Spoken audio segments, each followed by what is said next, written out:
Perfect.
What is going on, everybody? How are we doing this evening? It is time to rock and roll. Let's talk a little bit about Chicago Bears football, the Chicago Bears 2023 draft class, and of course, the schedule, which just came out. I mean, for crying out loud, I feel like so originally, of course, we were gonna just continue talking through the draft class. Why wouldn't we? Oh, did a new Zelda release? That's great. Alessandro, how you doing? Myrtle, how you doing? All right, so here is my promise to you guys. I don't want to miss tonight's Stars game. It starts at 8:30. I'm gonna miss at least pieces of it, right? But we're gonna keep things nice and tidy tonight because I don't really have another choice. So we're aiming for a good 2 to 2.5 hours. We'll see if I can keep to it. But looking around the league and how many people... Anyways, we don't need to get into it. I feel like we have to talk about the schedule before we talk a little bit about Tyrique Stevenson, Roschon Johnson. We cannot talk about Tyler Scott. We can talk about him, but I can't go through any film because the only film that we have... I mean, I guess I could show you pieces of a Notre Dame game where he gets no catches, but that's the only Cincinnati offense film I can find, and that's from last year.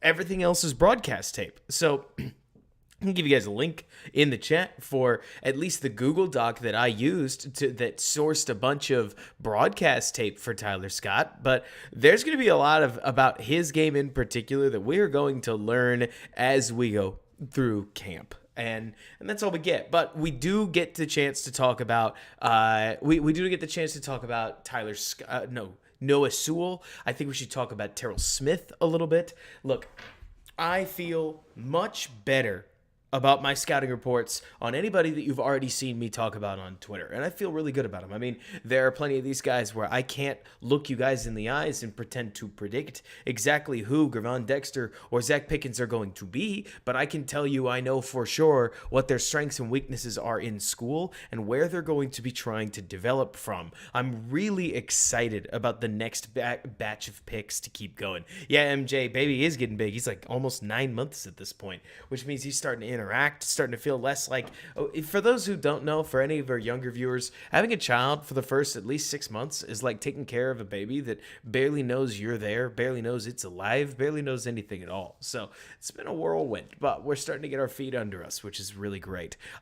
John, we'll see. I should be able to keep track of it, and unless the Stars get shuttered, like, I will want to see if I can't catch the end of the game, catch a little bit more, but we'll keep on going. But so let's see. Yeah, Demo, I wish that I had, I haven't looked for Kennesaw State film. We haven't gotten there yet, but also, Demo, okay, so thank you for bringing this up. This is one of the things, okay, so look, I've got a friend of mine. His name's Bobby Skinner. He covers the Giants for Talking Giants. He does a phenomenal job covering the Giants. And one of the things that he does that you guys tell me if you really want it, because if you really want it, I can do it. But I just can't. I get invested enough in these players that he covers all the UDFAs that come to the team. And I hate saying this, the UDFAs is like covering 15 guys that are all going to get cut. And some of them might challenge for a roster spot, and then they're going to get cut. I remember I really tried to do preseason coverage a while back, fell in love with Ian Bunting's game. I'm not sure he's still in the league, but he went to the Jets, and like it's a whole thing, right? And I'm not... To me, the hard part about UDFA film is that the further you get down the draft, the more that while Travis Bell, let me use an example, Damo, Travis Bell probably dominated at Kennesaw State. It is really hard to get a good read on what Travis Bell is going to look like at the NFL level based on his Kennesaw State tape, because it's the same reason that if you're following my Twitter, I posted a reel about Zach Pickens, a lot of the same stuff we talked about last week, but you're going to notice that in the lowlights reel, I included Kentucky film, and in the highlights reel, I didn't include Kentucky film, because to me, playing like when you are an NFL level player, having highlights against a poor team is expected. I mean, that's the trouble with a guy like Carl Brooks. That's the trouble with a guy, I wouldn't say it's like Travis Bell, but you get the idea. It's like, you dominated.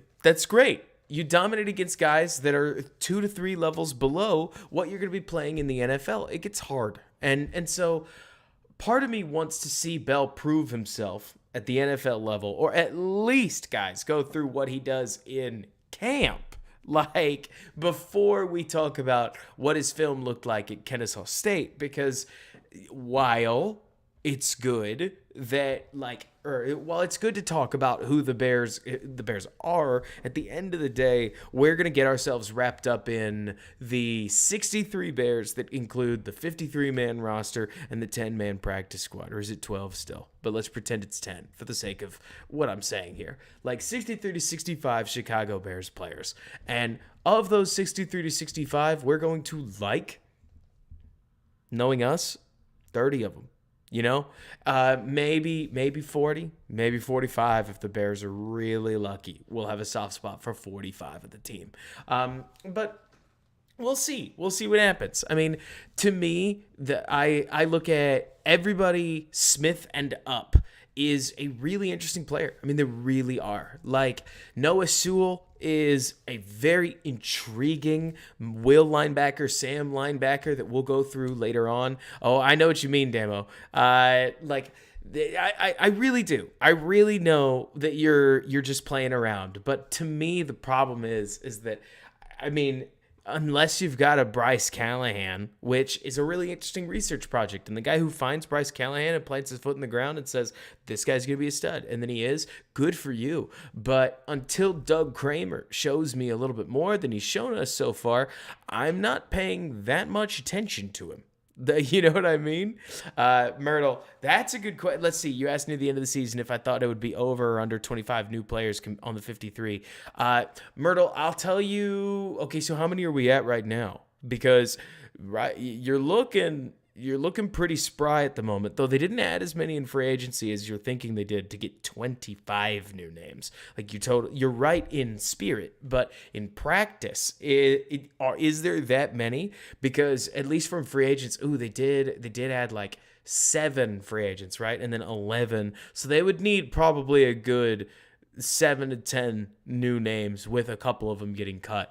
But like you're saying, I mean, you're just talking fresh guys on the roster, so it could be like, does that include camp? Because I didn't think it would, because you said 53. Yeah, anyways, I said camp. I meant the practice squad. I am really interested to see so Ji'Ayer Carter and Kellen Diesch. We obviously don't have film on Diesch, but Carter is somebody I'm really interested in because they kept him on the roster all last year. Doesn't mean he's automatically good, but it does mean that he's an X factor that as he goes through what is his first professional offseason, because until you're drafted, what I have always heard from former players is that the draft cycle really messes with a player's ability to get any better, because let's use Noah Sewell as an example. It is now May, and up until very, very, very late April, Noah Sewell built his body with the express purpose of getting drafted. And so now that he got drafted, he's learning the playbook, playing at OTAs, and trying to adjust to a professional, not just lifestyle, like in terms of what he's eating, what he's like doing in his free time, but he's got to get an apartment, or a house, but probably an apartment. He's got to like meet his teammates. He's got to figure out how the defensive jargon works. He's got to find his place in the defense, and by the time he figures all that out, the season's going to start. The season's a whirlwind, and then you finish the season, and around January or February, you finally say to yourself, okay, I get the next couple months to build my body for what I need to do and get to work, right? With that in mind, I look at the guys on the Bears roster right now, especially the rookies from last year. I mean, Zach Martin got signed away. It will be intriguing to see if any of these younger guys can make a dent in a way that we're not seeing coming. But Terrell Smith, looks to me, I don't want to spoil the film review that we've got, like he could easily compete for Vildor's CB3 spot. Probably not immediately. He's a rookie. But in terms of what Eberflus is looking for, him, Jalen Jones, and Kindle Vildor should make for a nice battle for not only special teamers, but spare corners, while Tyrique Stevenson is obviously going to slot in as a starter. Nobody picks second rounder to play Kindle Vildor. And Kyler Gordon probably going to start at that nickel spot. I wonder what the Bears are going to do in base defense. Nothing would surprise me if they pulled Kyler all the way off the field, if they left Kyler on. I don't know. I mean, it's really going to depend on how Tyrique Stevenson takes steps forward. Well, unfortunately, Orange Cassidy, Vildor may not be able to tackle anybody in a phone booth. Neither can Stevenson. Like, I love me some Tyrique Stevenson. He was a dog down in Mobile where I got the chance to watch him play personally, and he can't really tackle either. I mean, the film that we're going to go through of his 2021 season at Miami is not ideal, but I think Stevenson's a better corner than Vildor. It's just the tackling that when you brought it up, it's kind of funny. But we should talk at least a little bit about the schedule, right? Let me see. I change it to, let's go. See, look at this. Look at this. The stream is advancing. We're getting better. Boom. Yeah, no kidding, Myrtle. They got Brents and Stole Rush. I mean, it really was a solid CB draft for them. But so going through this, what I thought was wild when I went through and looked at the schedule before this was, to me, the Bears are in such a knife's edge position in their, let's call it, the Bears in their, help me figure out what word I'm trying to say, people. Like, the place they are in history. Like, if we were to draw a line where it's like a curve where let's see. Okay, so let's try to go from 2018, right? So 2018 arrow was pointing way up. This was 2018, right? We thought it would keep going up. It didn't. It went down. This was like 2019. This was 2020. Fields or not, this was totally 2021. And I don't think 2022 was any better in terms of like actually being a good team, right? But so from there, we are like back up to here again. The question is, are we closer to here or are we closer to here? We don't really know, because when I take a look at the Bears' schedule right here, to me, there is all kinds of games that could go either way. I mean, let's use some examples, right? I know that every Bears fan has Green Bay circled right now, but Green Bay has got to be just as excited as we are. This is something I talked a little bit about on Twitter. I get it. It is so popular right now to be a chest-pounding Jordan Love sucks. The Bears are going to whoop the Packers. They don't have Devontae Adams. They lost Randall Cobb. They lost Alan Lazard, who wasn't worth mentioning in the offseason when he was a free agent. Now he's worth mentioning because he's not on the Packers anymore. They are going to suck, and we are going to win the game. I mean, I agree in theory, but in practice, the Packers' running game is as healthy as ever. So they added a ton of rookies, and it's going to be really, really weird. It's going to be a strange offense because the offensive picture in Green Bay won't look anything like what they have in the past. But in terms of when the Bears get them, gosh, I wish the Bears got them here in week 4. I wish the Bears got them maybe here in week 6, or a Detroit Lions-esque like arrangement where you got them in week 11 and you face them again a couple weeks later. The problem with getting the Packers so early is we don't totally know what they're going to do with Jordan Love and all these rookies, and the Bears get to face them first. Now, the good news is that you could make the argument that the rookies are going to play some of their worst football right out of the gate. It's probably the truth on both sides. I mean, Tyrique Stevenson, Darnell Wright, Gavon Dexter, Zach Pickens, the rest of the Bears defense. Like, you could make a real argument that week 1 is going to be a bizarre a bizarre week for functionally everybody there. So the fact that the Bears get the Packers at home is the real win here. Like you're saying, ML, we won the opener last year, and ML, we won the opener against the hardest team on our schedule. Little did we know it at the time. And so I agree. Well, I guess second hardest, because you'd say Philly was the hardest. That's more than fair. But like you're saying, ML, the Bears get the chance to... The Bears get the chance to steal. I wouldn't call it stealing, because I don't think the Packers are going to be that good. It's just, I look back at the Bears 2022 results, and I'm sure we all remember, not that we want to relive it, that the Bears, or like the 2022 Packers, probably played their best game of the year against the Chicago Bears, which that's something I'm really accustomed to. I mean, the Bears, especially in Lambeau, tend to get the best of the Packers, the Bears get they tend to get the Packers best, and so I'd hate to see the Bears get the same here and find a way to drop the game, but that's how it goes, right? Either way, if this one is a toss-up, then I think personally the Bears have. I think they've got enough to beat Tampa Bay. I think Tampa Bay is a team in disarray. I think Mike Evans is starting. Let me see. He is as old as I think he is, right?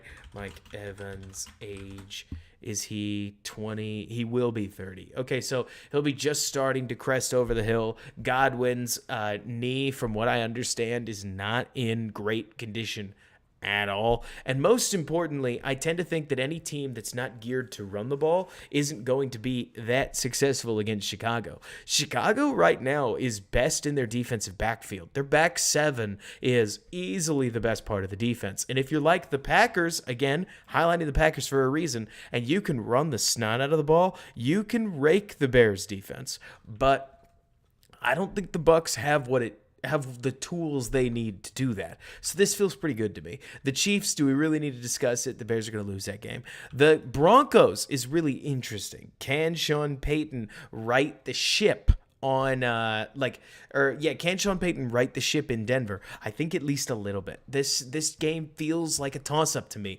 I'm not about to look anybody in the eyes and say they're going to lose, but the Broncos have a lot of talent and added a lot of pieces. Yeah, I know what you mean, Myrtle. Barrowhead.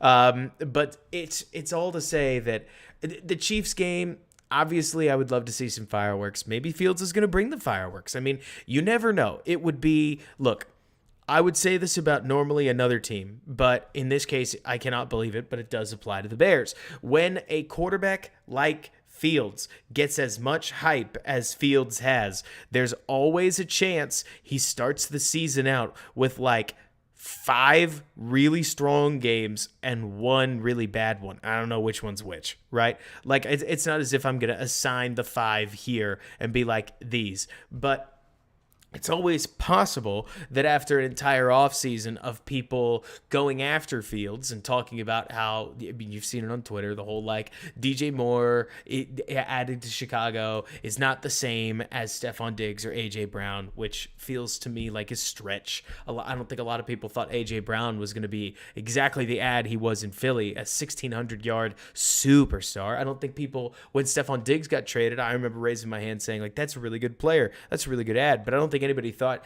that Buffalo was getting the best receiver in the NFL or a top 5 receiver at a minimum.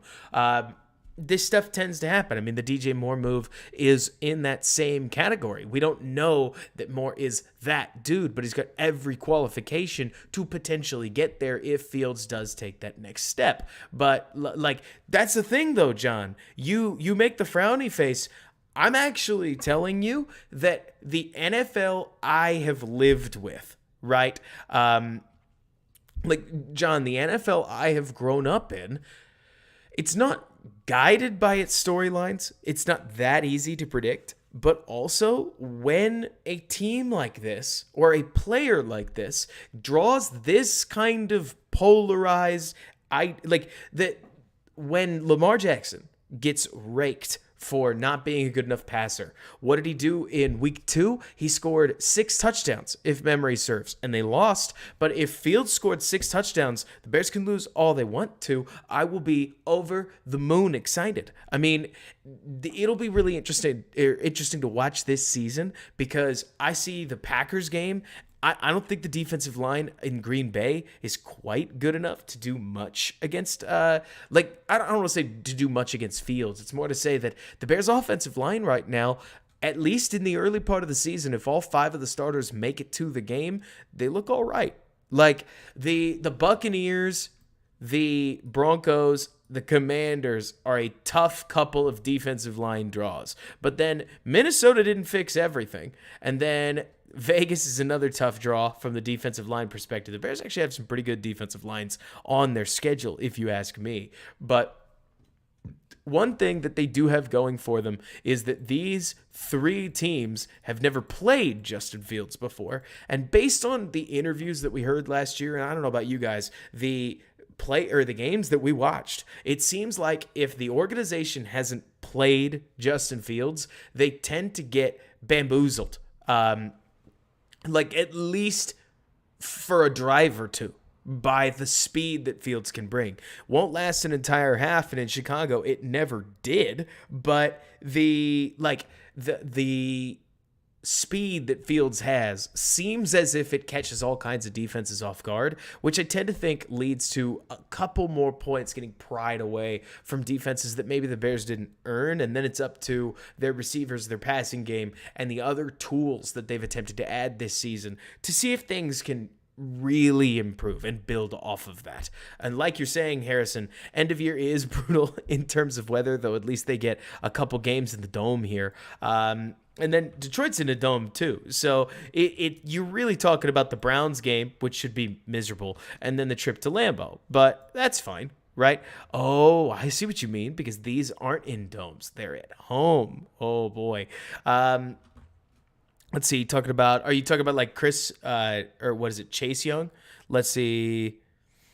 Young, I don't think Young is in Mac's place. Like, Young's pedigree is at Mac's level, but let me put it this way, Orange Cassidy, especially if the Bears end up trading like a third or lower for Chase Young, that would be extremely low to the point that it would be curious and strange. Look, not that I'm going to look a gift horse in the mouth. If the Bears can get a player for that pedigree, of that pedigree for that price, that's great. But there's an aspect of why on earth are you trading him? The fact that you're trading him at all is a problem. That makes me think that maybe getting Chase Young won't be the massive victory that you would think it is. Past a certain point, if you're valued at a 5th, you're probably going to play like a 5th. There are less Amari Cooper deals than there are deals right before the end of somebody's career, where you trade Brandon Marshall for a 5th, he goes to another team, and he fizzles out, and you basically never hear from him again. But Adrian, I don't think the Bears finished 12-5. If you made me guess, the way I see it is I've got W against Tampa, and that's just a gut feel. Tampa's got a great defensive line. Florida Bears fan, I could see it. I mean, we'll have to see, right? He did play the end of the year, didn't he? But so I've got a win there. I've got a loss here. I think one of these Detroit games is going to be a loss at least. Khalid, how you doing? The Panthers game feels to me like, why did I write L? A win because it's on Thursday. Like, the Thursday piece of this game makes me more confident that more than likely Bryce Young at the time isn't going to get the chance to really sync up and be ready for whatever the Bears have going on defense. Plus, I tend to think that the team will be a very different team in this bucket compared to this bucket, and I expect this one to be a better team. I think that the Bears are going to, let me see, I think I had like one more win and one more loss on the record. Let me see if I can remember what it was. Because I think they'll beat the Cardinals. The Cardinals are bad. I think that they will probably lose. Oh, yeah, I've got the loss. So, as of right now, I have 3 wins, 2 losses, and literally all of the rest of the games look like toss-ups to me. I mean, Green Bay, I don't know. Broncos, I'm not sure. The Vikings game, I don't know. The Raiders game, good question. I mean, Jimmy Garoppolo. On the other hand, you've got Max Crosby, Tyreek Hill. You've also got Devontae Adams. Like, at home, so you've got that going for you because California teams that tend to travel, I guess it's not California anymore, it's not Oakland, but it'll be really weird watching a lot of these games. The Chargers are better than the Bears, but they're also the Chargers, and they tend to lose very obscure and strange games all throughout the season, like every single year. I'm so accustomed to it at this point that why wouldn't it apply to the Bears, especially if Justin Fields takes the step forward that we expect he will. But also, the Bears are going to deal with injuries. I mean, especially once we're talking about like week 10. How many offensive linemen do we think start this game that also start this game? 3? 4? 5 would be great. Fingers crossed. Doubt it, personally. And so if you lose Darnell Wright, or you lose Braxton Jones, or you lose Tevin Jenkins and Cody Whitehair, let's see. McFact, I will do that for you. Let me see. Does this... Oop, that's the calculator button. Let's go control. Let's go...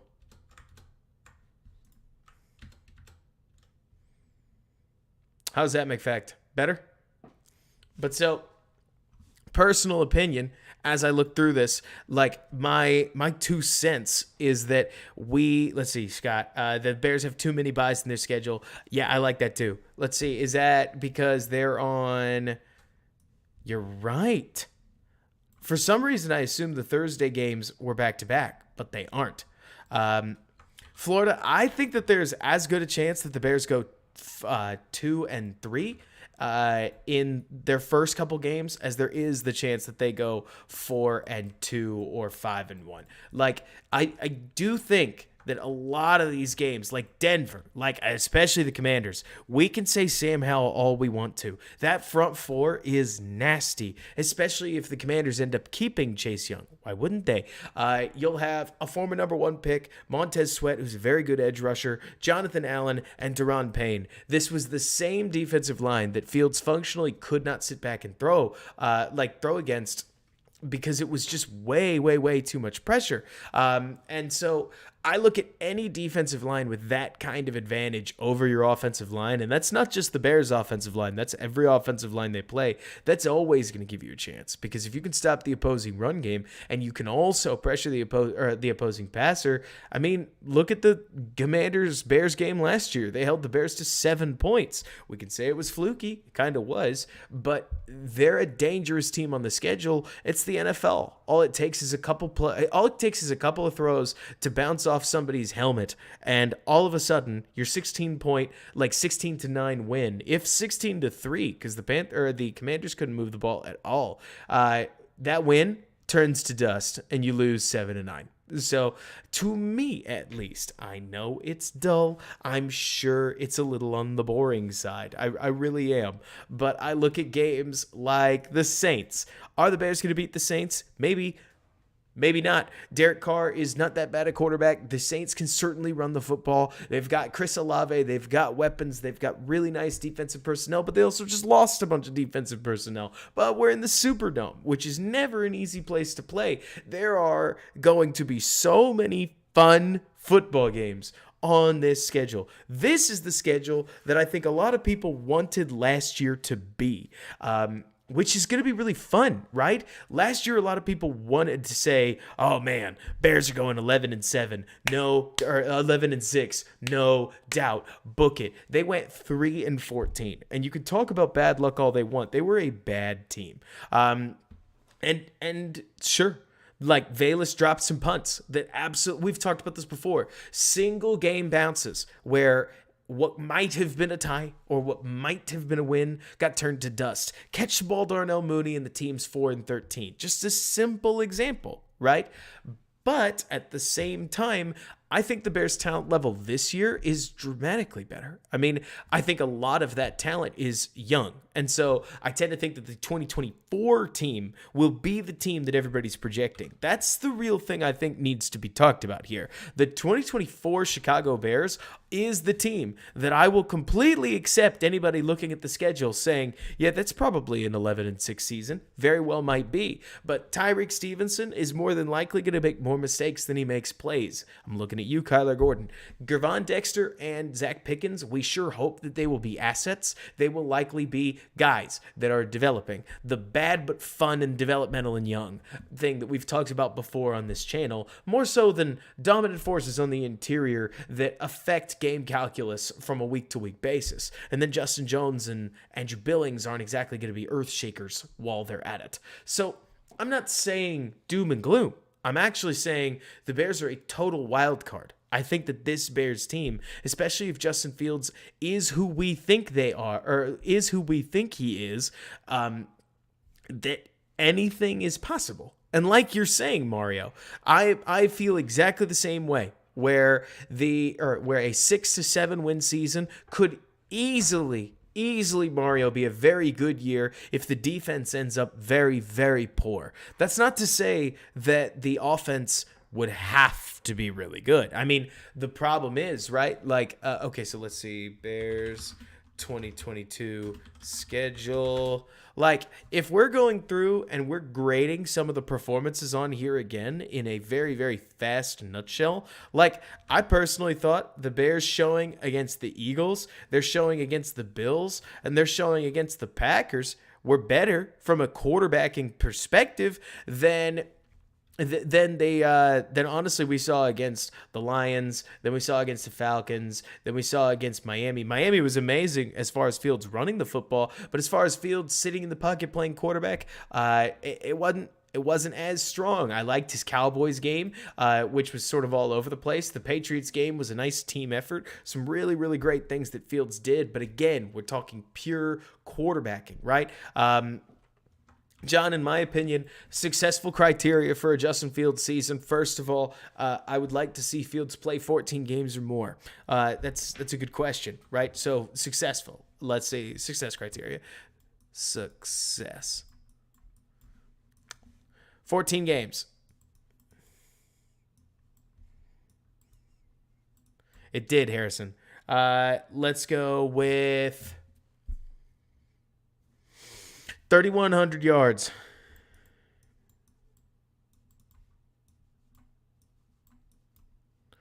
Howdy, Jordan. How you doing? Let's go with between the rushing and the passing. I think, gosh, is 30 touchdowns too high? It might be. 28 touchdowns. 28 touchdowns feels okay.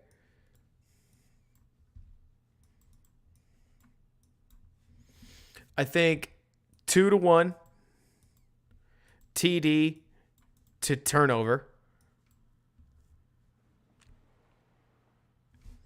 And if you can get all this, you can put that all in one basic box. The other thing that I want to see more of, John, is third down passing.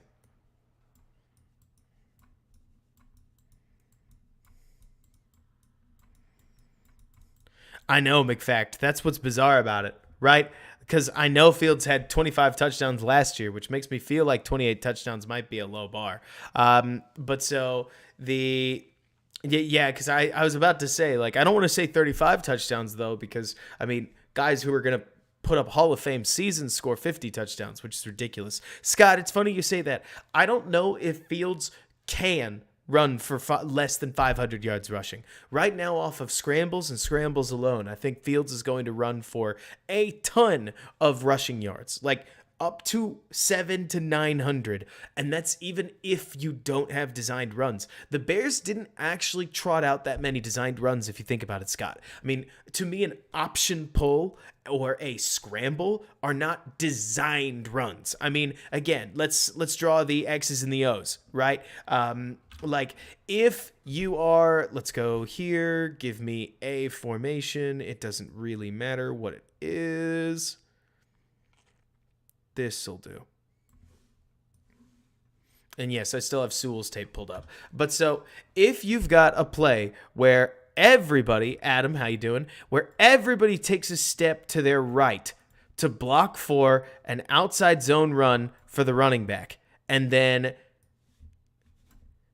or in this case it's Stroud, but and then Justin Fields pulls it and runs right here, I don't think that's a designed run. I'm curious as to what everybody here in this chat thinks, but like you're saying, Scott, I mean, Fields did run on a ton of the passing calls, which to me means that, like, he's going to keep doing it. I mean, Fields, the best way to put this is that whereas Joe Burrow will get a ton of his yards off of an RPO where he throws the ball to a receiver like Jamar Chase who catches it and runs upfield for 7 yards, Fields is going to get a ton of yardage off of option pulls and a bunch of others. Like he's going to get his yards off option pulls. He's going to get his yards off of, let's see here, what could we do? We could do like, we could do dagger with a clear out, like up the sidelines,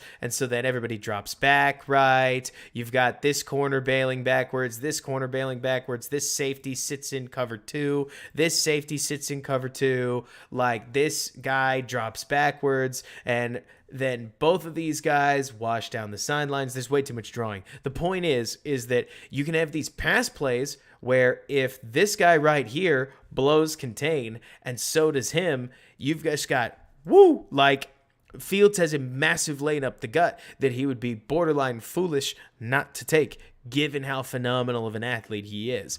Like you're saying, Lunatic, I don't actually think the rushing is a bad thing. Like, to me, Scott, Mitch Trubisky running is different than Justin Fields running, and the proof is in the pudding. Fields has a real chance to turn a basic scramble into a 64-yard touchdown.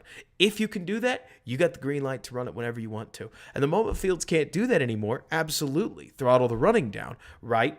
Do we agree, Scott? But in the moment that, or like, as long as Fields can take an option pull and turn it into a touchdown, it is every bit as potentially successful as a throw of the football. And that's, to me, what you're chasing. Like, you want a quick strike offense where any play could be a score against you. And to me, Fields' running is still at that level, especially given that functionally all of his runs imply misdirection and don't necessitate a hit. The only time when I'm going to be comfortable with Fields rushing is when they are in the red zone. Because I'll tell you what, when the ball is on, let's say it's the 7-yard line right here. Jordan, you talked about this and you were right. Especially because the Bears cashed this in a ton.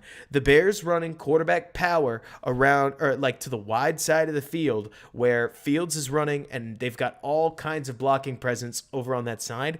Totally works. And if they want to keep that going, I don't blame them. The red zone is tough. Let's see. Do I see that threat forcing D's to play way more zone to keep it all in front of them? Yes and no, Scott. I mean, the other thing worth remembering is that I think that the Bears are going to get, what gets complicated, I don't want to get everybody too excited, but like the main reason that the Chicago Bears need Fields to step up as a passer, right? Let's see. Honestly, Grant, it really would. Like, let alone if he breaks one for a long one, right, Grant? Like, you can build up to 900 yards really quickly because it's just a huge run. Like, Fields has almost as good a chance, Grant, at this point of cracking off a 20-plus yard scramble every game, as much as anything else.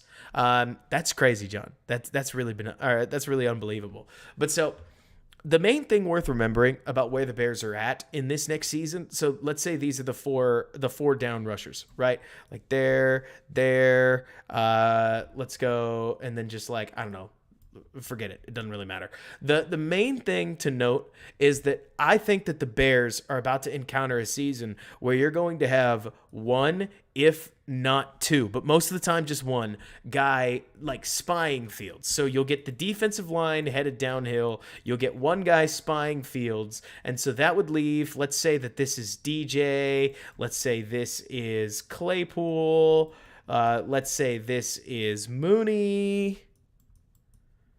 And this is Roschon, right? So now you've got like a 3-on-2 with two of Fields' absolute favorite receivers. You've got a one-on-one, maybe a one-on-two if you want to include this safety. You've got a true one-on-one with the back, and that leaves Fields in a true one-on-one with this linebacker who will be accounted for 100% of the time. But the main thing that this really leans on is that the Bears passing attack has a very natural opportunity to take a step forward because there's going to be less guys in coverage. You talked about zone earlier, Scott. It's a lot harder to run a zone when you're using your blitz rules with 6 men, because you got to remember, standard zone is a 7-man coverage package one way or another. Right? Where, let's take a look at a potential standard zone. You have both these linebackers drop back in something really basic. I'm drawing out cover 2. You've got this corner in the flat, this corner in the flat, and then this guy could go a couple different directions. You might have this linebacker, fade into the middle, and this guy fade here. Sometimes you'll see cover 2 with what I've heard called match cover 2, which is the same cover 2 zone that we just drew up, but instead it's a 6-man zone, and this guy is in true man. So if, I think it's JSN in this case, if he goes vertical, you get the slot corner manned up on him. That's what Kenny Moore used to do. He used to take a lot of guys in true man in like a match cover zone. It is, as you could probably guess, let's pretend you were attempting to run match cover zone against the Bears, or like match cover 2 zone against the Bears. So, you've got flat, you've got the 2 deep safeties right here. He really is, Jordan. Mondo, I'm not trying to break your brain, I promise. So if you're running match cover 2 zone against the Bears playing a 2x1 set with a back, or with an extra back, and this forgets the tight end who's been here the whole time. So the Bears have a 4th threat, right? You've got 4 threats to cover on the offensive side, 5 threats if the Bears weaponize the running back, right? You've got don't you do that, Austin. Anyways, but so at this point, if you do have a spy on Justin Fields, then you've got one linebacker covering zone space right here. This is going to give you a ton of opportunity to weaponize the weapons you have. The big reason that the Bears need Fields to take a passing step forward, not just Fields. McFact, if you're still here, you're exactly right. The Bears need Getsy to overhaul the passing playbook. The receivers need to bring their A game, because there is a very real chance the Bears are going to be 6-on-5 with the entire field to play with, and all they need to do is just use the space.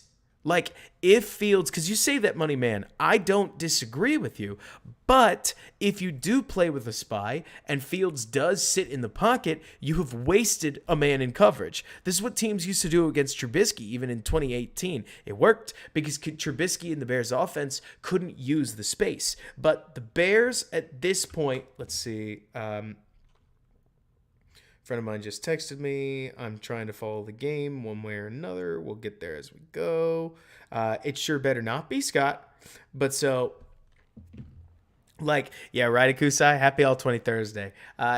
So I'm trying to keep it to 22uesday because it's All-22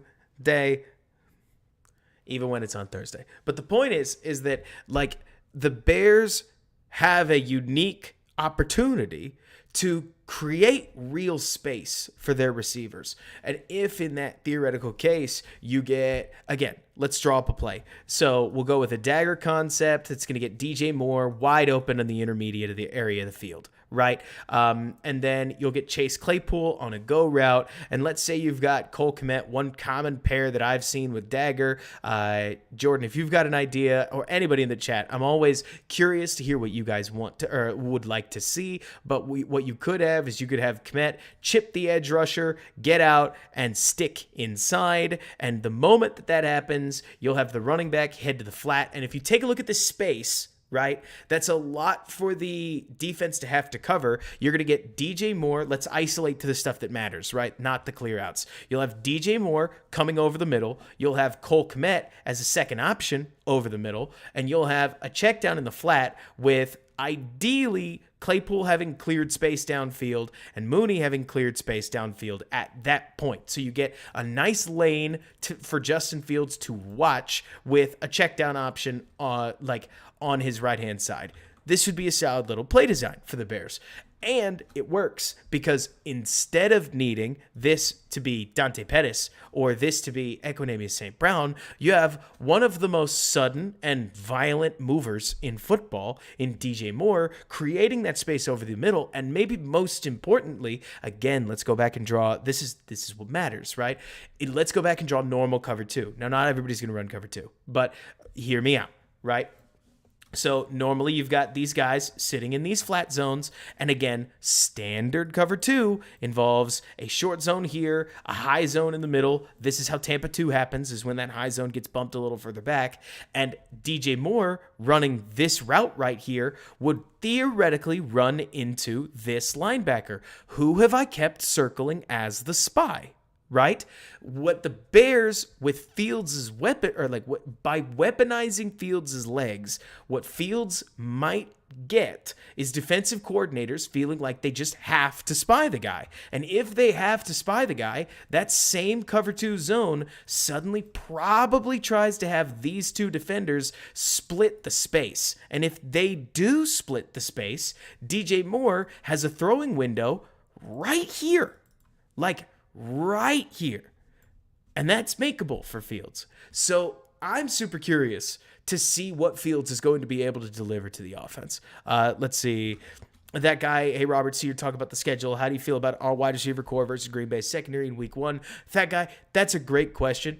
I think not enough. I think a lot of Bears fans want to, honestly, let's call a spade, right? That guy. A lot of Bears fans want to discredit Ji'Ayer Alexander and Rasul Douglas a lot. The good news for the Bears is that they have 3 relatively, they have DJ Moore, who I think is a very good receiver. They'll have contract year Chase Claypool. Say what you will, guy's got something to prove. Money on the line for Chase Claypool. And then Darnell Mooney, who I think has developed a really solid connection with Justin Fields. So I don't know that the Packers have the bodies to stop all of the Bears' threats if the Bears use those threats properly. Now, that's easier said than done. I'm actually glad I'm not holding the play sheet.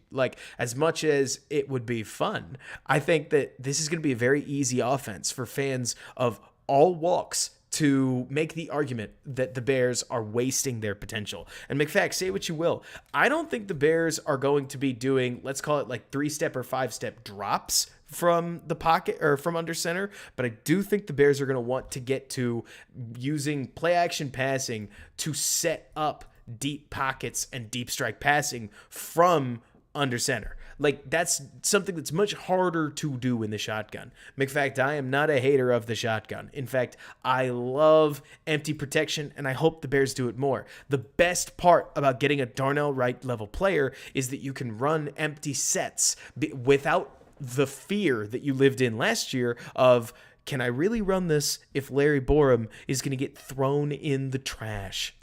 Can I really run this if I can't trust rookie Braxton Jones to hold up? But Lunatic, I'm sure they do. I'm sure they're more complicated. It's gonna be extremely interesting. Oh, Ben, it's a thing. Extremely interesting to see. Let's see. Honestly, that guy, it wouldn't surprise me if you're absolutely right. Let's see. Getting thrown to the side counts as a pass block win rate per ESPN, right? But so. First of all, KG, I'm curious as to why you don't think play action is going to be effective with just Fields. I think it's going to be. I honestly think play action with Fields is the best way to do things because play action bends itself towards throwing in the deep and intermediate areas of the football field. The Bears tried to do it last year, but defenses quickly figured out. I mean, you saw it with San Francisco, that if you could find Darnell Mooney, you could find where the concept was intended to hit.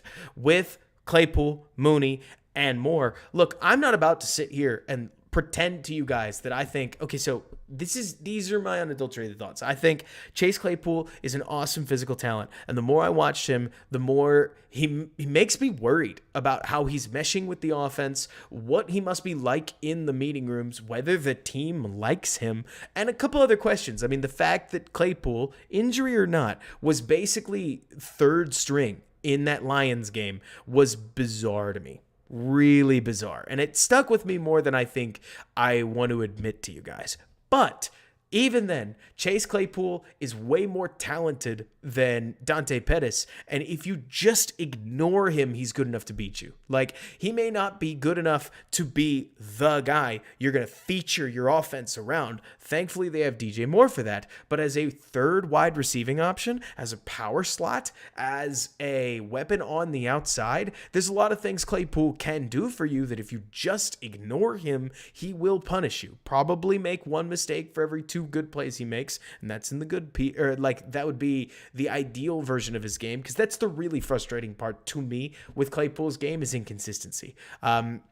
Like, personal opinion, it is hard to love a receiver that doesn't break the same way every time whenever he runs a 15-yard dig route. You got to remember, let me see. Oh gosh, who was it? Was it Lunatic?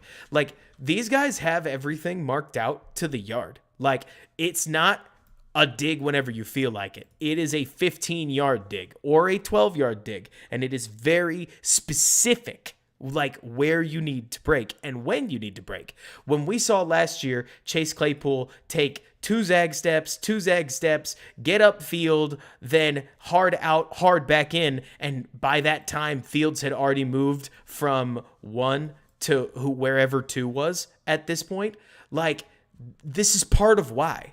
Right? Like, when Chase Claypool took too long in his routes, that means you might as well not be open. Same issue we saw with Velus Jones, right? And so, to me, it's part of why if you ever hear me down on Claypool, it's because an electric talent that's inconsistent is just as much of a problem as a guy who's not as talented and never gets open, because Justin Fields specifically needs the receiver to be open on time, or else it's as if he's not there. All right, so look, not everybody has one of these, and I understand that. But if you do, for some reason, have a VR headset, NFL Pro Era, the hokey football game that they made, is a funny little reminder of how fast everything moves. Like, if you don't know what you're looking for, it is impossible for your brain to process all of the stimulus that's going on at one time. Because, Jordan, that's the real thing that I'm talking about here, right? Is like, if you are the quarterback, you are trying to follow what's going on with your offensive line, what's going on with your number one receiver, what is the defense doing, like in coverage, what is the number two receiver doing, where are they, how long has it been since the play started, like everything that you have to process is so fast that if your guy isn't where he's supposed to be, when he's supposed to be,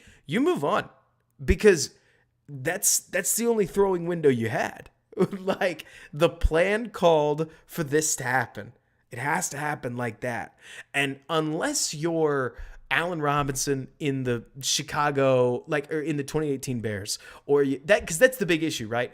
We talked about this. If you go all the way back, we talked about this on streams in 2020. But Anthony Miller, freelancers like him, that's not a bad trait. You just have to be a wide receiver one. Like, if you aren't the guy, you can't do that.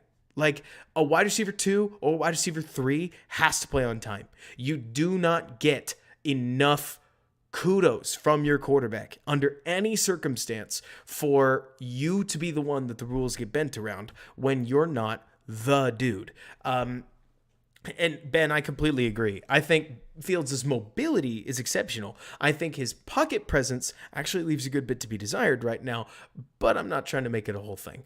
Like at this point, Fields is much more likely to escape out of the pocket than he is to step up in the pocket and still throw. Does that make sense, Ben? Like, which maybe you got that from me, because I think we've been talking about that for a little while. But part of the exciting thing about somebody like Darnell Wright is that in theory, he'll be good enough to at least present Fields an opportunity to run out the right side.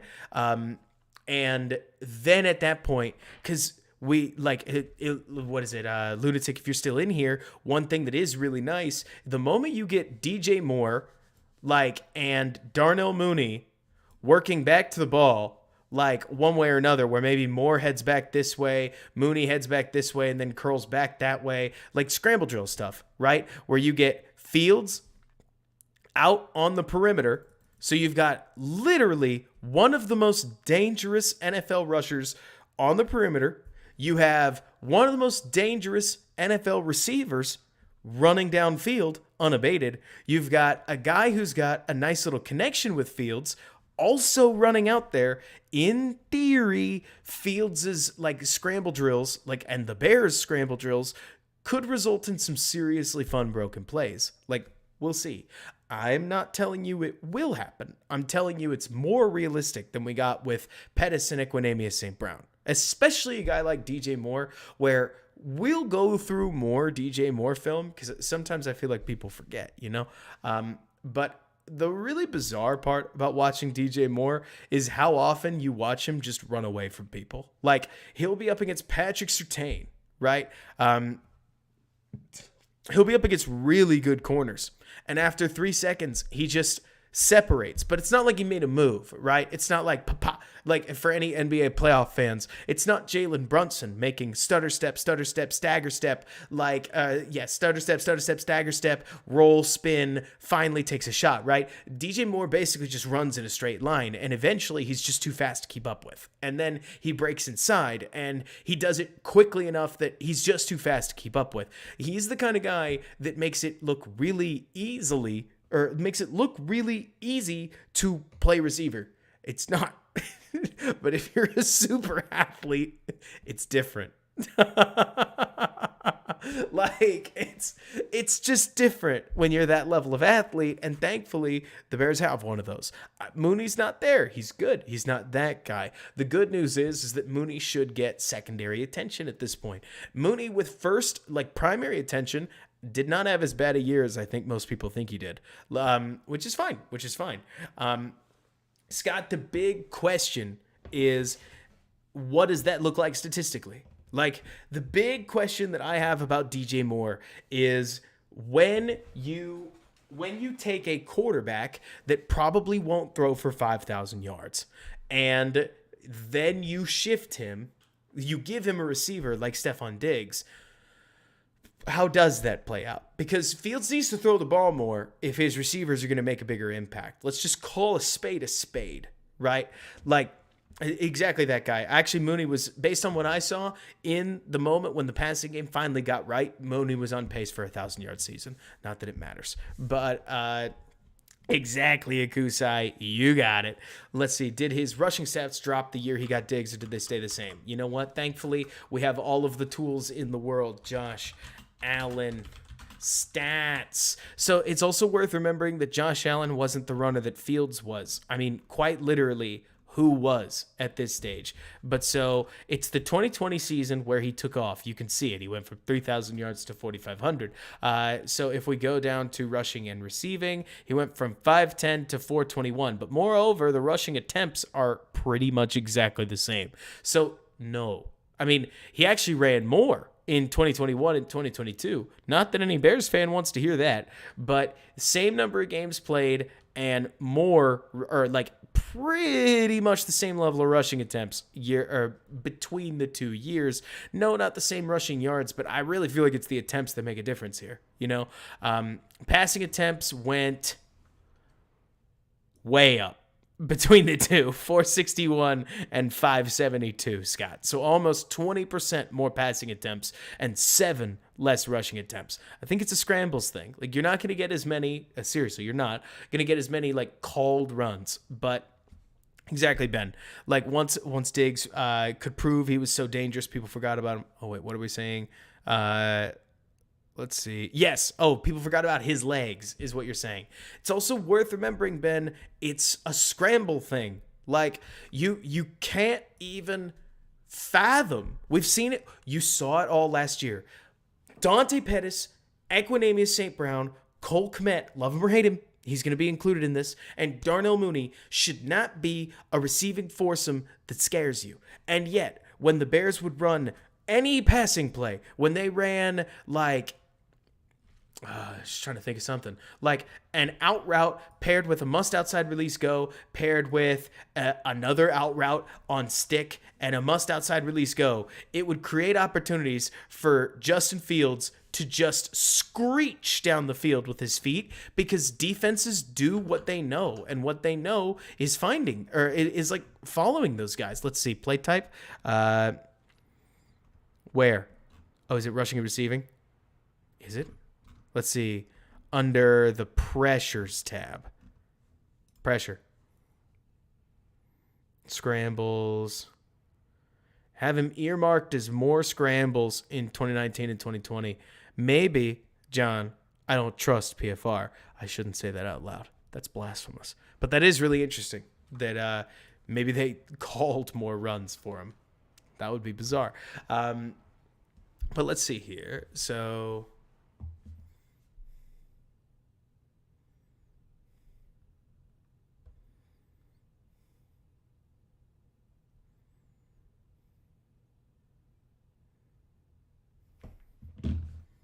that didn't work.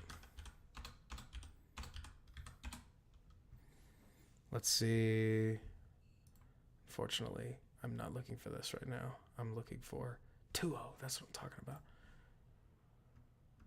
Let's see. Hintz and Johnston. Love it. Great start, guys. All right. So, anyways, is there a website that tells? No, I wish. Well, KG mock draftable, all the charts. How do you not love it, right? Speaking of, let's take a look at a little bit of draft film while we're at it. Tyrique Stevenson, mock draftable. So here's the guy we're going to be talking about. I think that there's a couple things that are probably going to stand out to you, right? You take a look at his chart, you see pretty solid, like you see solid height, weight, length pair. We love 81 percentile arm length to go with 61st percentile height. Not that you have to be tall, but it's nice to be long and relatively tall. Means your center of gravity is going to be solid. We love the explosiveness, don't we? Like, again, who needs to get obsessed over numbers? But we know we've got a little bit of long speed. We know the 10-yard split solid, but oh boy, the agility drills is not unbelievable, right? Let's get to now discussing Tyrique Stevenson. And at least what I've seen is on his tape, and again, we're going to show as much as is allowed, right? Last time, we somehow didn't seem like we got in major trouble for showing the tape that we did. So we're just going to do it. And you know what? If the channel gets copy struck, the channel gets copy struck, and I'll blame everybody else. Because obviously, I'm not to blame. I'm never to blame. But so let's go through his 2021 Bama tape. So fun fact, Tyrique Stevenson was a 5-star recruit at Georgia. Evans, thank you, Evan. You're the man. I really appreciate that. Thank you so much. Let's talk about it. Stevenson is a dog. So for those who don't know the story, Tyrique Stevenson was truly, what an unbelievable gift. Thank you, Evan. You're amazing. I will absolutely use this to improve webcam and other stuff around the stream. Thank you so much. So Tyrique Stevenson 24/7. Which is always fun to talk about. Yes, he's Chicago. We get it. He was a 5-star recruit. You're going to see that a lot with the Bears setup. Let's see. The only tickets left are resales, and they're like $2,300. On what, Evan? That's wild. But so Stevenson was a 5-star recruit. He went to Georgia. At Georgia, Kirby Smart wanted him to play the star role. Do we all know what the star role is within the Georgia offense or Georgia defense? For those who don't know, it's like a hybrid nickel linebacker. This is not that role, and this is not Tyrique Stevenson. It's more to show you roughly where you stand. Jalen Petrie played this role. Brian Branch played this role. A lot of guys that you have heard of that have had success in the league played this role. Jalen Ramsey played it in the NFL at one point. You have to be more athletic and basically all around better than everybody that you go up against, but you can really succeed in it because Saban knows that this area of the field is where a lot of guys like to basically make their bread, on offense. He did not want to play this role. Like Stevenson in particular thought that playing this role was, I don't want to say beneath him, but he obviously had a real problem with what was going on there. So he asked to be, or he transferred. He went to Miami. When he went to Miami, he played under Manny Diaz, I think it was, in 2021. This is that game. So this is one of the first games of the season, right? And you're going to see Tyrique Stevenson probably around here-ish. First game of the season, you'll see a little bit of iffiness, whatever. It's still really good reps against really good players, which is mostly what I want you to get a sense for, because a lot of the zone work, we'll have to see. Because immediately in 2021, Manny Diaz lost his job. Mario Cristobal came in. I can't get any of the Cristobal tape. Like, there's broadcast film, but the All-22, we haven't found any. So Cristobal managed to keep everything under lock and key. All we've got is 2021. So we'll get to see a little bit of Stevenson, the athlete, but as far as him learning and playing zone, Miami's defense is a mess. Like, the 2021 defensive coordinator, gone. The 2022 defensive coordinator is now gone. There is a new one there. And part of it's because they couldn't get their safeties to play with the corners. It is a mess out there watching these guys. But Tyrique Stevenson is versatile, plays all kinds of different spots. I've seen him at nickel, I've seen him at outside corner. I've seen him at cover 2 safety. I've seen him at cover 1 safety. They have literally lined him up as an inside linebacker at times. Yes, he's played nickel corner.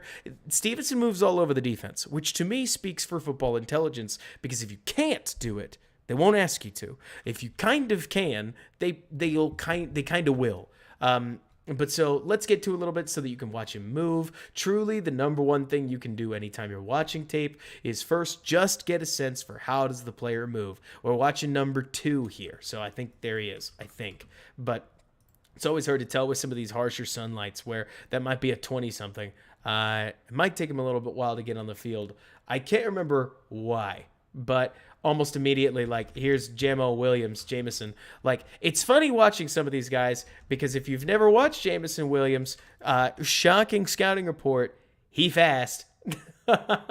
Absolutely toast. I mean, we talked about safeties earlier. I don't know what this safety's doing, challenging this route like this, right? Like, just clearly doesn't see it, ends up completely flat-footed, and he is gone. And honestly, if Jamo figured out where that ball was any sooner, he's taking it to the house. It's just funny getting to watch college football of some of the guys that you will see in the league, because they won't surprise you as much as you think that they will. But so let's see. When was the last time Bama didn't have a draft-worthy receiver? Yeah, exactly, Damo. Because it's worth remembering that, like, Jameson Williams is on this team. So is John Mechie. I don't think Ruggs is on the team, so I think it's just those two that really matter. Here's Stevenson, tall, long, you can already tell.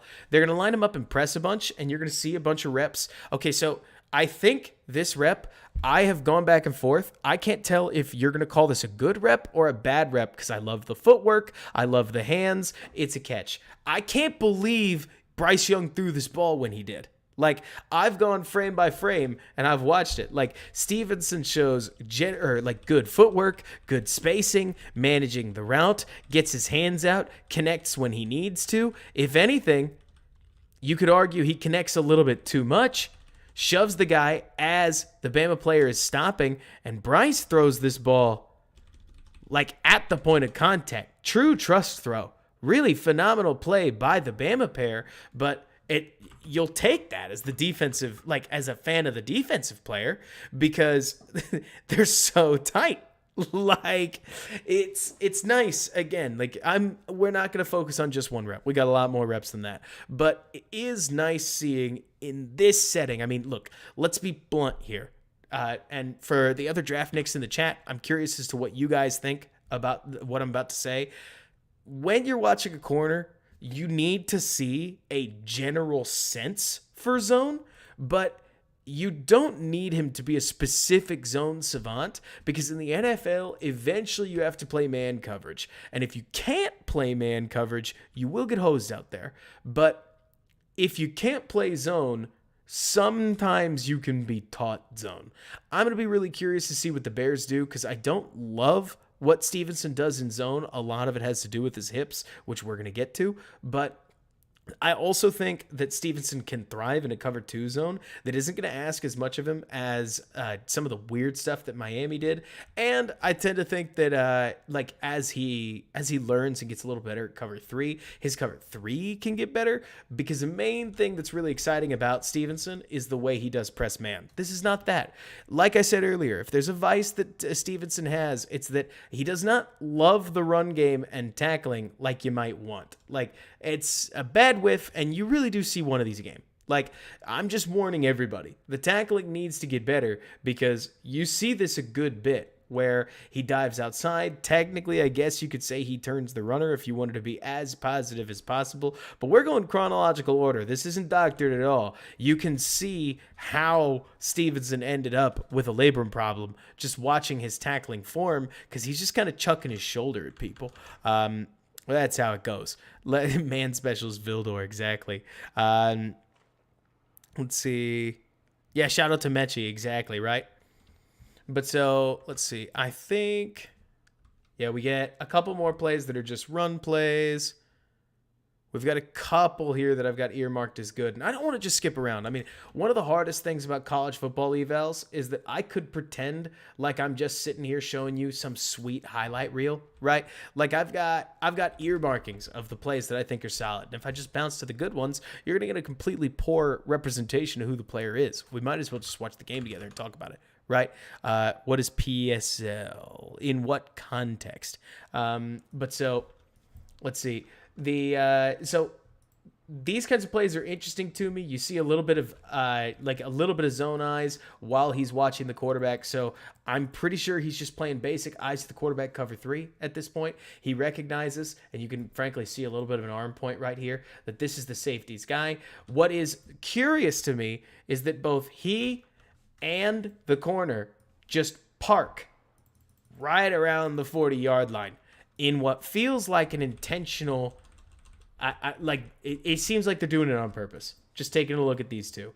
I feel like he should be driving on this receiver. Nobody else in your area. This is grass guarding, right?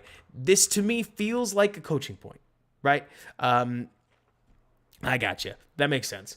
But so when I talk about how I think that there's a coaching aspect to Stevenson Zone's issue, if you ever hear me say that, this is part of why. Because you'll see plays like this that make you go, why aren't we driving on this? What are you doing way up here? Why is nobody guarding him?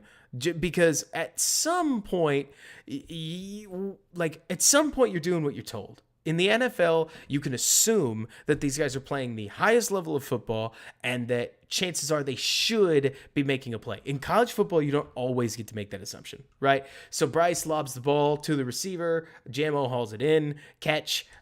Stevenson gets there when he gets there. You could see a nice little break. It's nothing world-bending, but like right here, click,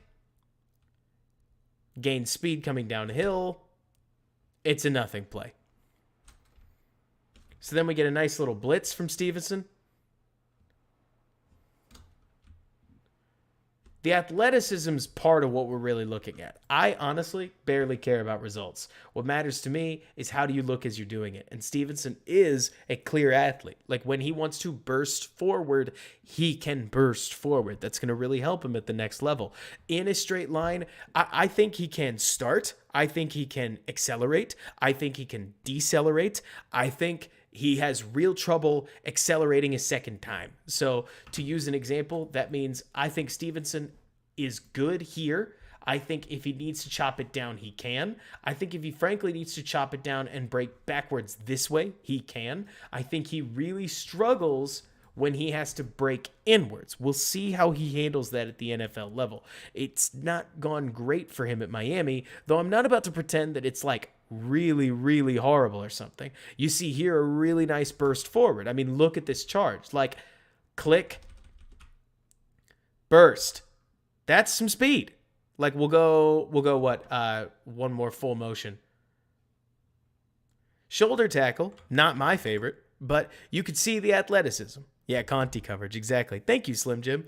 Yeah, Jordan, I mean, I do think JSN would work him if Stevenson didn't get hands on JSN.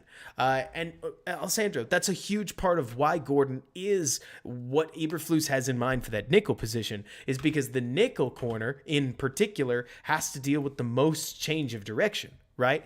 The best way I've seen corners like Stevenson survive on the outside is that they'll be allowed to get their hands on them early. And so when they get their hands on them, it disrupts the receiver's ability to break inside cleanly. And when they don't break inside clean, Stevenson is basically able to keep pace with them. It won't surprise me to see Stevenson built to play press cover 2. That's a lot of what the Colts have played in the past. Curious to hear if everybody else has seen the same thing when they've watched Colts film. But think like Rock Ya-Sin. Think the other corners that the Colts have used that are just big, long. They basically beat you up at the line of scrimmage and then follow you and trail you from there. Think Prince Amukamura with the Bears a little while ago. Kyle Fuller Kyle Fuller is intended to basically play a completely different position as Stevenson, whereas Stevenson's going to be playing out here and then following up this file on cover 3 and then still playing press in cover 1. Exactly as Murr, where Jalen Johnson's best games, Jalen Johnson's honestly going to be a really solid mentor for Tyrique Stevenson, which speaking of, I'm really curious now that you mention it, what Jalen Johnson's mock draftable looks like. It has to look like something. Jalen Johnson mock draftable. I hope he tested. Johnson being an all-rounder athlete is probably the least surprising thing that I've seen today. Just because that looks about right to me. Doesn't it look like about right to you? But so we'll watch a little bit more of this. I'm basically going to give you guys a taste so that we can get a bunch of prospects covered, and then we'll cover more as we go, right? You can see one other thing that I've seen with Stevenson that I don't know how common this is, because I don't think everybody does it. You guys can watch the other corner and see, is you'll see him turn his hips all the way, and then his hips will face out, and he'll play cover 3 with his hips way out here. And anytime anybody wants to break to the sidelines, it feels to me like it would be, from a physics perspective, impossible to contest that. I imagine the Bears are probably going to have him playing a slightly different technique, but you can see some nice little anticipation as we go frame by frame. Latu here starts to break inside. You're going to see Stevenson put that foot down and start to decelerate so that he can be in athletic position to break on the ball when Latu finally cuts his momentum down. The guy's not flying blind out there. There's just pieces of it within the Miami structure as well as what he can and can't do, because again, his hips are not fluid enough for him to just play from the back pedal the way that you've seen Kyle Fuller play. And so I'm curious to see what's going to end up happening. Yeah, sail on Equinox, right? I honestly would be pretty shocked if he did, Money Man. Like, I think Stevenson is a much better athlete for a reason. I know it's a run rep, but, well, actually, let's get to a better rep. We've got some better reps. Like, it's the press man reps where Stevenson, to me, really separates himself, even amongst smaller receivers that should theoretically have an advantage. Here he is up top. Let's see. Hands, fight. Again, one of the best parts and funniest parts about watching All-22 is that not every play is a pass play. So how do you evaluate a lot of corners? Well, you'll watch them on these reps where I think it's Mechie in this case. I think it's Mechie, but I am truly not sure. Like, this corner or this receiver is going to treat it like any other rep. And we get to see Stevenson's athleticism and his hand usage and the way that he's basically keeping his balance, working with the receiver, disrupting the route, breaking back. Like, good footwork, good hand usage, a lot of the tools that you're looking for from a corner to play within a man scheme. And the Bears aren't going to use man per se, but the best way to put it is when you have a cover 2 flat zone, you're going to engage the man with your hands before you let him by you.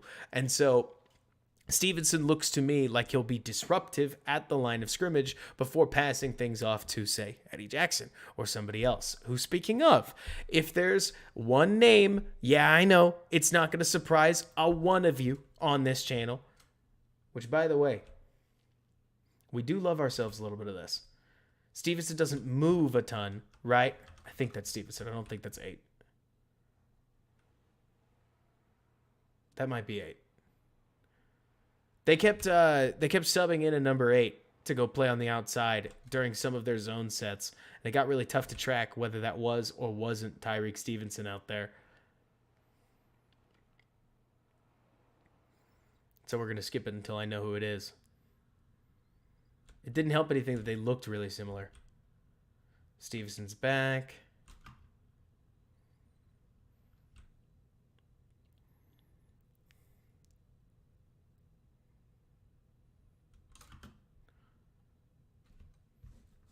Double set.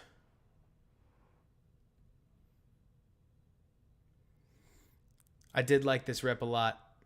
So it doesn't make a difference to me that Young scrambles. That's not the corner's job. Look at the way that Stevenson manages this spacing. This isn't press man. This is off man. And so he's going to accelerate. And remember how big he is, right? He's going to accelerate. He's going to get right on top of the man. He's refusing to be stacked. Think of it the same way we've talked about when a receiver stacks a corner, right? The corner here, Stevenson, stacks the receiver and stays on top of him to make sure that any throw Stevenson has an angle on, right? This is a great technique to keep you and it's tough to pull off because you have to pay a lot of attention to a guy who's basically right behind you, right? But it allows you to manage the spacing and deny Bryce Young an option that I'm pretty doggone sure he's looking for. He is, you can see it. And he's not able to take it. So Stevenson denies the throw, forces a scramble, and if the Miami defense was able to pick up for it, he would have been the positive reason why. Let's see. No real panic. Exactly. Like technique work, absolutely, Mike. He'll need it. There are pieces to his zone work that I want to see improve, but I really like a lot of what I see from the athletic toolkit to the poise, to the confidence. Like, there are pieces of his game that are very hard to teach. And it didn't hurt anything, Mike, that when I saw him in Mobile, he was the best corner of the group, which makes a big difference to me. Like, here he gets beat on a double move because he's hunting something underneath. You can see it, right? Like, the guy just runs right by him. I think that's him. But Bryce Young eats a sack instead. So, R.I.P. Bryce.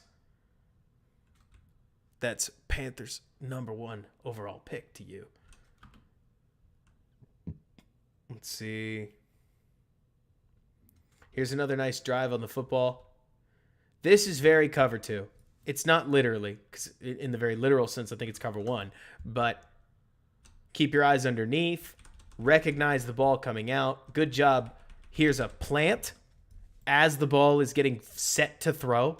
So plant, drive, hit, passing play on second down for a gain of 3, which we would consider quite unsuccessful in the wide world of passing plays. Right, Harrison? Bryce Young's so easy to root for. Honestly, he is. Like, we have to root against him. We want that top 5 pick. Of course we do. Is the Kraken guy in here? The Kraken fan? Is it still 2-0? So 3rd and 6. See, they've got Stevenson right here. Like, this is a little closer to that star position, but they don't have him outside corner. They don't have him up at the line. They've got him on the inside of the defense. They played him at some strange spots. And I think it's a trust thing. Like, obviously, this is a dangerous area of the field. But it makes for some It makes for it. It brings up some interesting questions of like, hey, why did we do what we did? Especially since in the NFL he's just going to sit on the outside, which works for me. Like he'll have enough. He'll have enough to do out there. Let me see. Is that Stevenson on the outside? It looks like he could be.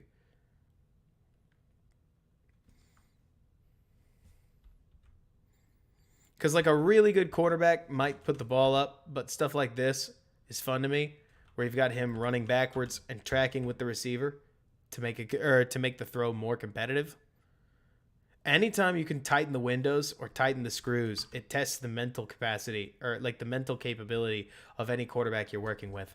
And here, when we talk about zone issues, just so we're all on the same page, this is what I'm talking about, where the break inside is going to get very, very separate from Tyrique Stevenson, which, sure, we're nitpicking a little bit, but I'm trying to use one half to basically demonstrate all of the, let's call them ups and downs of the player, especially given that the ball already got thrown, so Stevenson may not care. I really may be splitting a hair that doesn't matter. In fact, I probably am. But you will see too much cushion in a few too many occasions. And I don't think that's a horrible thing. Like, every draft prospect's going to have their warts. Here you see a little bit of violence, come back, make a tackle. Honestly, he's not a bad run defender in terms of the want to. He's just not a very good tackler and tends to throw himself wholesale at the guy. We'll skip a little bit for time's sake. Here's one. That's him on the outside. I have this marked as a good rep. I don't remember what he did. Came downhill. So what I appreciate about any of these is when Stevenson recognizes ball got thrown, it's coming to me, like I've got to get back to make this hit.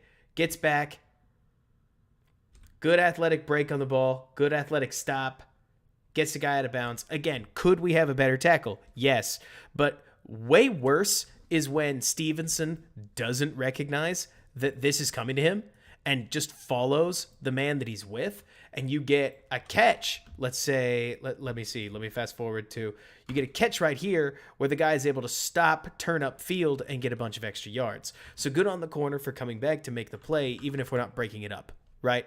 Let's see, Evan, about which one. There's a little bit, like, let's see. Alessandro, are you... actually, Mike, I do, and he was. He was on the Getsy team. But so, let's see. This one I had marked as a bad play. I'm curious as to what the bad play is, and then we'll move on to another one of everybody's favorites. Oh, it's another not very good tackle. There are a bunch of these. Like, Stevenson is a dog, especially in coverage. But as far as a tackler goes, it's just nothing to write home about. And that's fine, right? Not everybody can be great at everything. But Stevenson is a lot of good things. I loved this, too, where Stevenson recognizes, route out, breaks on it, right? Young never throws it. If he had, it's picked off. I love me a DB with the confidence to jump a route.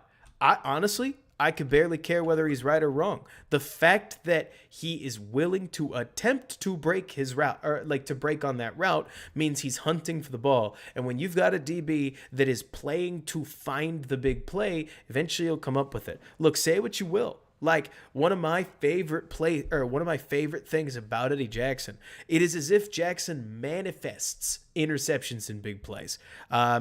Let's see. Tell me why, Jordan. I'm curious as to what you're thinking. I'll tell you that with Stevenson's film, I don't want to market him as more than he is. Like, going back and watching Stevenson, I feel as if I didn't see the player that I saw in Mobile, who was just a flat standout. But in Mobile, they're very, very press heavy. Whereas in this defense, it looks more like, defense. Even then, he's a good football player. I think I appreciate any athletic corner. I like it when they can play man. I'm interested to see how Stevenson develops, but I'm not about to pretend to you that I'm a corner expert. I feel better about my safety evals than I do about corner evals, and I feel better about my receiver evals than I do about corner evals. I'm learning at corner, to be completely honest with you. Kyler is still a strange pick to me. In fact, especially after watching this class and going back and watching a little bit more Kyler Gordon, I am very surprised that they picked a super nickel when they did. At so far, I guess that's the second highest draft pick in terms of numerical slot that they've ever picked, and they picked Kyler Gordon, who, for those who don't know, Kyler Gordon is not quite the athlete we bill him to be. That doesn't mean that he doesn't have hips of magic, but he's very mid-sized. His 40 is actually kind of slow, and he's short, which we knew, right? Again, that doesn't make anything really horrible. Like Kyler is, that's the thing, right? Let's see.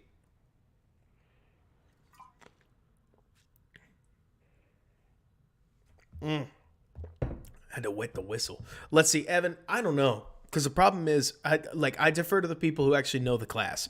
Evan, having done 140 draft evals this year, which isn't even that many. The reason I keep citing the number is because there are people like Jacob who did 300. There are people like, Jordan, I'm sure you did at least 225. There are people like Brugler who did 350. Like, I did 140. I did 4 rounds worth of draft evals.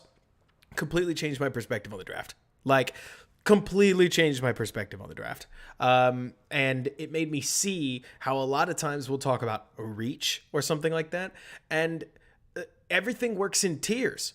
And me personally, I had Dexter and I had Pickens, to use 2 examples, in a higher tier than I had Kobe Turner and Isaiah McGuire. And really the only person that I can say I might have preferred over Dexter and over the only player that I would have said, defensively speaking, that I would have personally preferred over Dexter or Pickens would have been Zach Harrison, who ended up picked at 75. So we're in the same relative region, but I'm just qualming a little bit. Jacob, for what it's worth, I didn't do the offensive line part. I did the safeties and the corners, and I got a little bit of input on the receivers, and then I did the tight ends. And the tight ends were all really high. And then Keanu Benton, holy cow. I wanted Keanu Benton really badly. He was just picked at 49.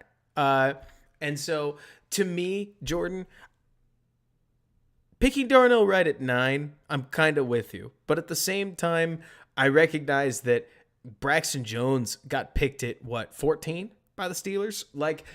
If you wanted to tackle, you had to take him soon. And I really loved Braxton Jones's pass blocking tape. I really did. Not Braxton Jones. I love Darnell Wright's pass blocking tape, which really sells it to me. Yeah, Broderick. Sorry about that, Ben. So to me, if you thought that Darnell Wright was going to work hard, was going to still play well, that him dropping 25 pounds was going to make him as mobile as everybody else, then I get it. Everything's an upside play. To me, Jordan, actually, I think that that's one of the things that we disagree on, and that's fine, is I think that the draft, the more I watch it, everything is an upside play. It's funny you say it's not the end of the world, just a bit of a projection. I think everything's a projection in the draft. At least the Bears act that way, and I don't blame them. To me, the only reason that Julius Brents is going top 48 is because everything in the NFL draft is a projection. And you're going to take the guy who's huge and fast over the guy like Clark Phillips that's a better corner out of the box, but he's completely maximized. And that's okay. That's how I see the game too. Personal opinion, I think you need to take the athlete, mold them into something. And frankly, that's part of the reason that I'm positive on Lucas Van Ness, despite a lot of other people not being as positive. I'm still just a little disappointed that we're not going to get to see Van Ness play 3-tech. But That happens, but that's fine. Exactly, Sumar. Like, not just 4, 5 got picked by 15. But like you're saying, Ben, to me, okay, the other way that I would put it, Ben, is Darnell Wright as a pass blocker makes me feel like you're doing less projection than even Paris Johnson. Like, we talked about this a lot on this channel, where like Paris isn't a finished product. Paris has a lot to do with his anchor that needs to be worked out, or he's going to get pushed around at the NFL level. Right now, Paris Johnson, who got picked at, 6? Gives up way too many losses to a guy like Lucas Van Ness. And he's going to have trouble with guys like Max Crosby, guys like Myles Garrett, guys like, I'm thinking of other like really powerful players. Rashawn Gary is going to give him trouble. Like, powerful edge defenders that can convert speed to power. And in my opinion, that's something that Paris has to iron out. And Broderick Jones has to iron out that speedier rushers, Quinn, right now, like old school Robert Quinn was slated to eat his lunch. In this case, that's Brian Burns, where guys like him, how you doing, Ace, are probably going to test like everything to do with Broderick Jones. Darnell Wright has places where he needs to get better, but he's got developed hand technique that makes me, Jordan, feel better about him than a lot of the other tackles. You may not get the ceiling, but I also think that ceiling floor can be a bit of a misnomer. And so, to me, there's beauty in taking the best and most developed hand technician, where you can see how quickly he thinks. You can see hesitates, snatch. You can see he came at me, I need to strike here and like set my anchor and work. Like the way that Darnell Wright thinks the game feels to me like, okay, so let's put it this way, because Jordan, you did this to me. You cursed me with this. You started pushing back on the notion that Paris Johnson was OT1. And so when you did, I would watch Paris's tape and I didn't see a flawless player. And that really bothered me, because a player that somebody was going to take top 8, to me, if you're a tackle, you need to be really, really, really good. And as I kept watching Paris, I agreed with my initial assertion that he had a phenomenal frame and great footwork and could become amazing. But the more I watched him, the more I got a sinking feeling. Whereas with somebody like Darnell Wright, you know a little bit more of what you're going to get. And Cody, to that point, like, I'll tell you, Cody, that to me, Darnell Wright was going to be like a fringe 27th in the draft kind of guy, until at the combine, he slimmed down almost 18 pounds and outran every other lineman. And I went, oh my gosh, this guy isn't the same guy that we saw on the film. Like, that's not to say I can speak for his anchor with absolute certainty. I can't. But I can tell you that there's a lot of unknown with Darnell Wright when he tests that well. Like, that well.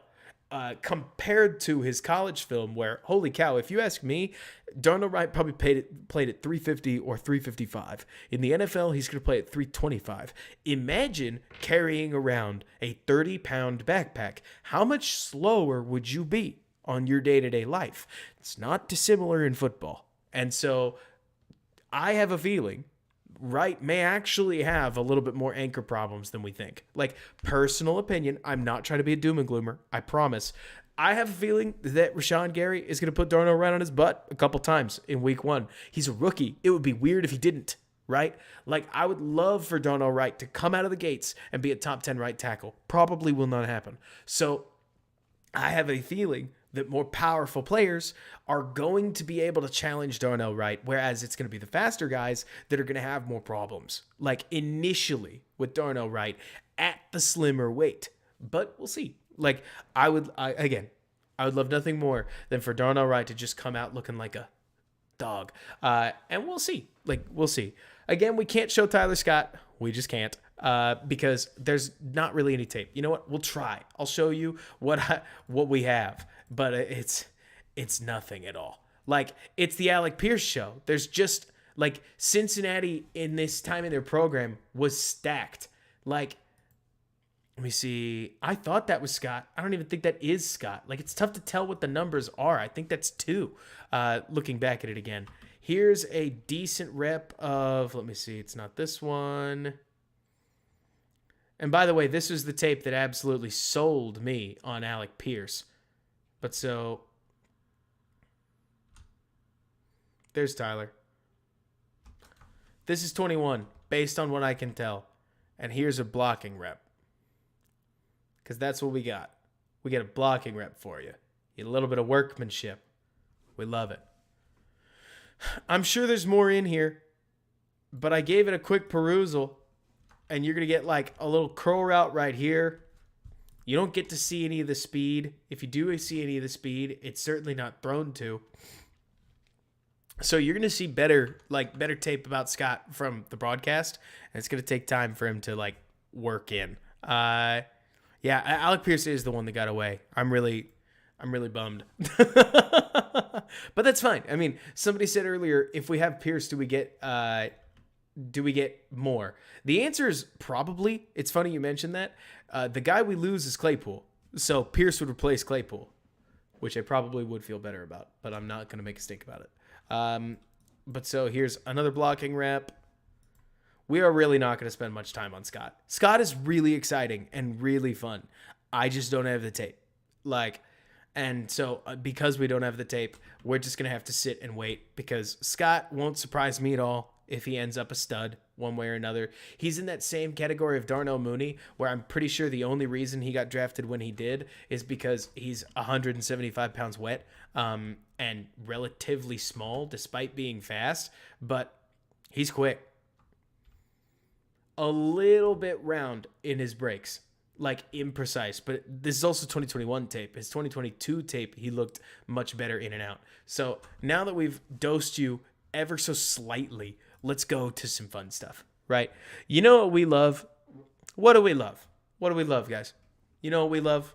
We love running backs, don't we? Roschon Johnson. So here we have him against my alma in Baylor. Yeah, it didn't stop Devonta Smith exactly. Let's see. Seriously, Ben, most of his yards really are when he's like just crazy beyond people. 3-0. That's what I'm talking about, Damo. Let's see. So Roschon, the big thing to watch for is that we're looking at we're looking at a big dude. Also, you'll see some flashes on some of this tape that's like, hold hot dog. Quinn Ewers can kind of play. Which, of course, first play on the tape, pass block rip.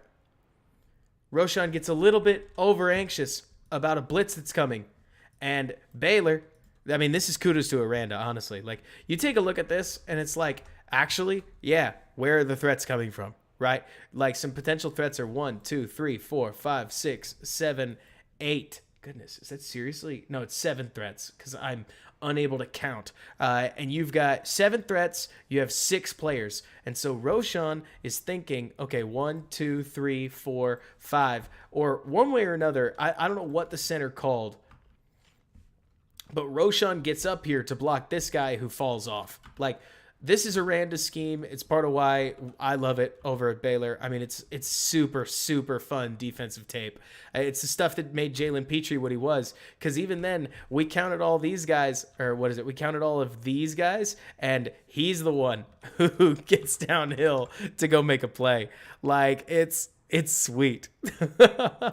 But I'll tell you, John, the nice thing about Roschon is that I'm not going to point to a bunch of bad pass blocking reps where he can't hit the block. In that one, he just creates confusion. Look at the full house. Like, it's so some of the stuff people try in the Big 12 is just hilarious in like the Wild West aspect of just what you see in this conference. I love it.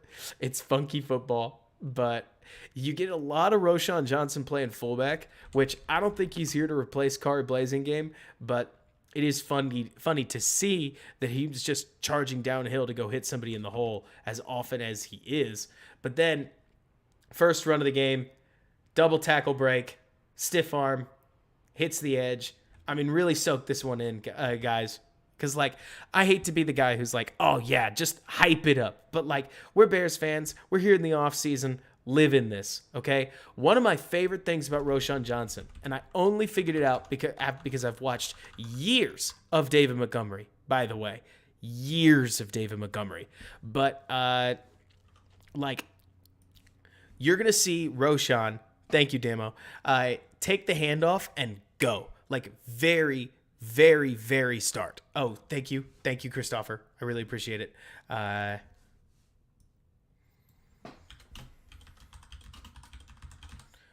don't know about that, Scott. I don't know about better than Jahmyr Gibbs. Yeah, I love me some Gibbs.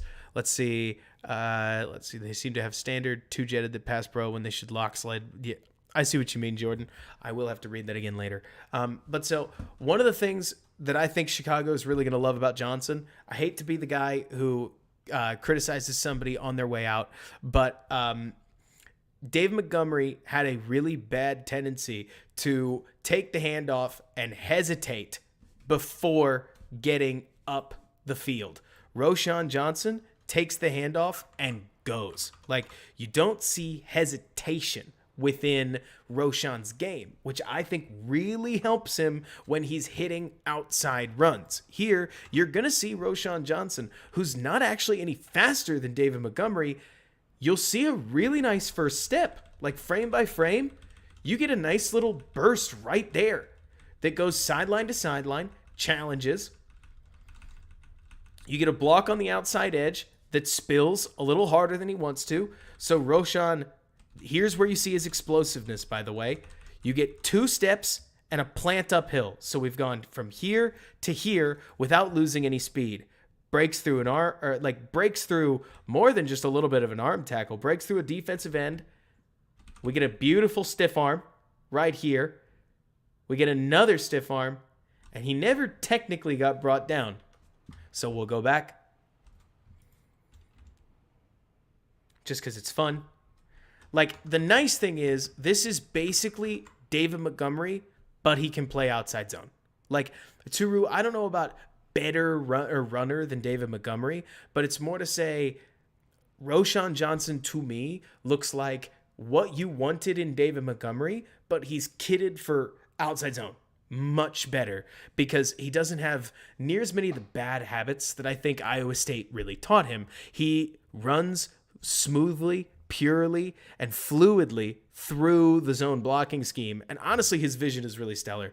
Like, there are a couple runs, especially later in the game, where he picks up on what's going on within the defense, and it is spectacular to see. By the way, this was one of those, like, so you watch a lot of tape, like, especially during the draft. You watch a lot of tape.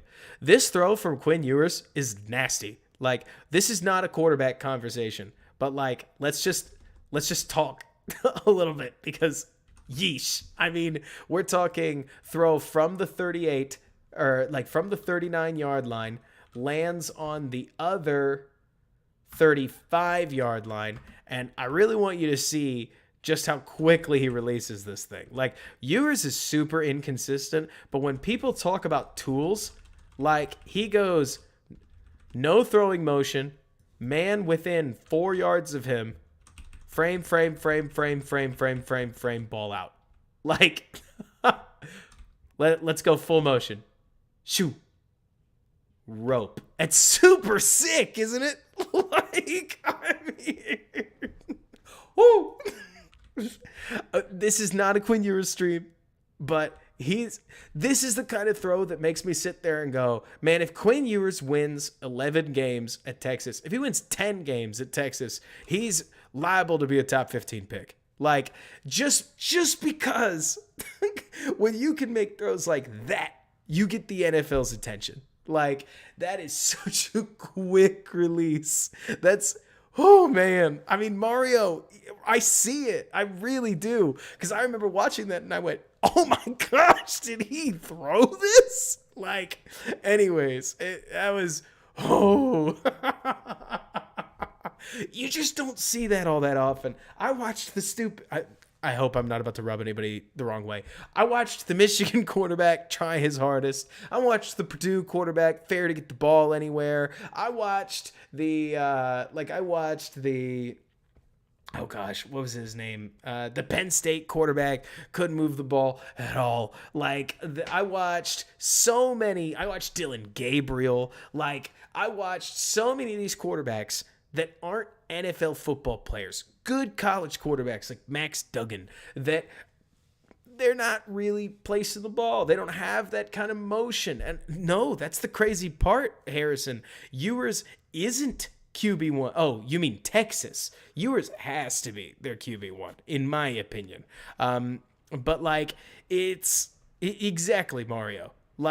He's pretty much like Justin. I like that. The difference is, Mario, is that he's got a quarterback's motion, whereas Justin had a shortstop's motion. And I really do believe that made a lot of people mad. But the processing piece, 100%. I'm not trying to stand for everything Quinn Ewers does as a football player, because it's just not the case. But that throw is gnarly. So this kind of thing, by the way, you could say that this is Montgomery-ish, I guess. But I love the way that Rojo is going to take the handoff, skip, immediately get upfield, goes down. This, you just saw a 6-yard gain, right? Anatomy of a 6-yard gain, right? Rojo never stops moving downhill. He's going to gain despite a swarming Baylor defense and, honestly, a pretty good stick by the linebacker against this offensive lineman. Rojo gets uphill, gets his shoulder down, drives forward, turns the legs, goes down, 6-yard gain. Very effective run, right? It's the little stuff,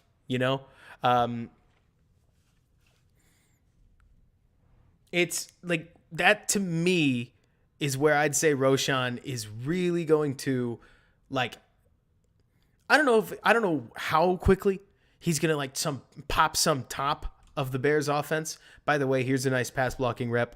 Gets out, hit.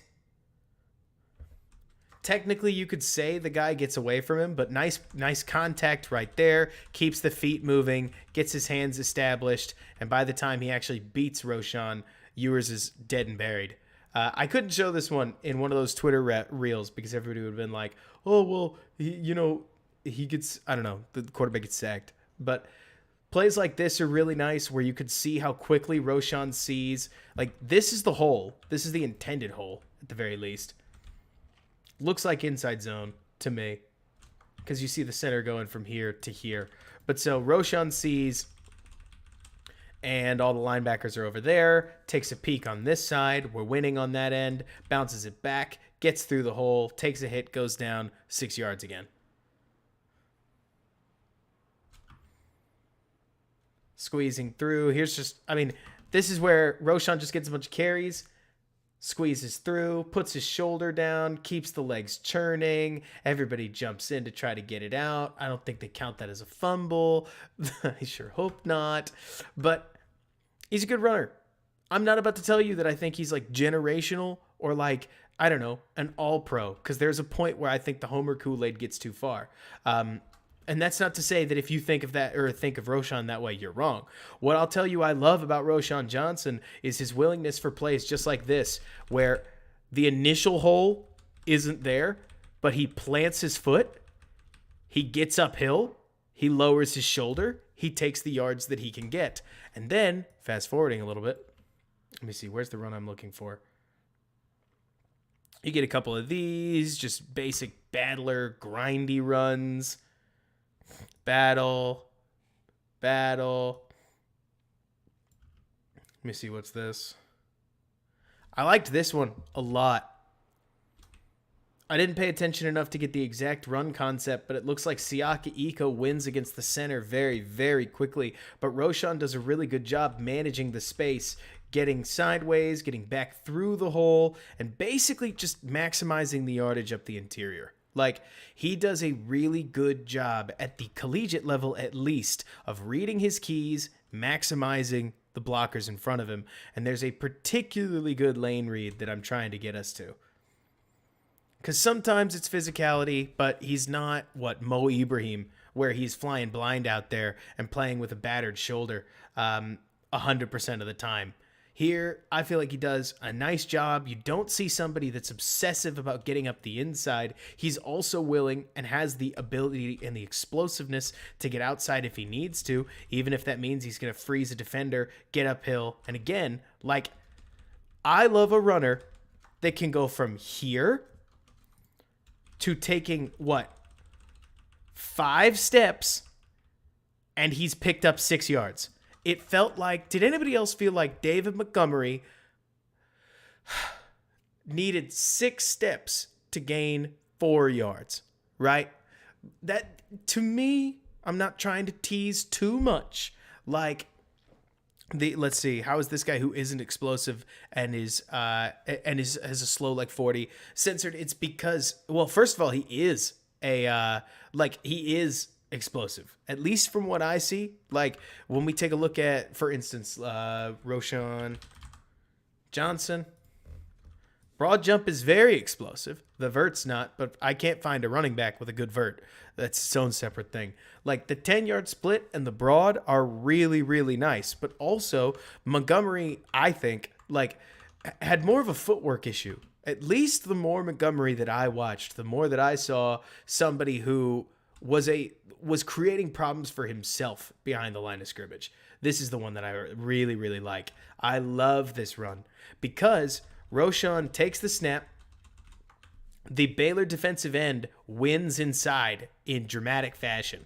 Roschon's going to make one jump cut, but he's going to take a step immediately following the jump cut, plant, drive uphill, to get through the hole before anybody recovers. And again, bang, picks up, I think it's 8. Or no, it's not 8, it's 6. It's another 6 yards, right? These are plus runs of 5 to 6 yards, partially because he had the vision and the athleticism to just plant, get uphill, and go. Like, very, very little dance. See, Damo, this is exactly why I was planning the whole stream around, like, eventually I got to get off and watch the game, because I know for a fact it's going to be a tight barn burner, and and it is. So let's see, 10:02. We'll get through Sewell, and we'll talk about Smith and a little bit more later, more than likely. But that's a nice little teaser for Roschon. If there's one frustrating piece about Roschon, honestly, Jordan, I see it, but it wouldn't surprise me for what it's worth that, yeah, right, Austin?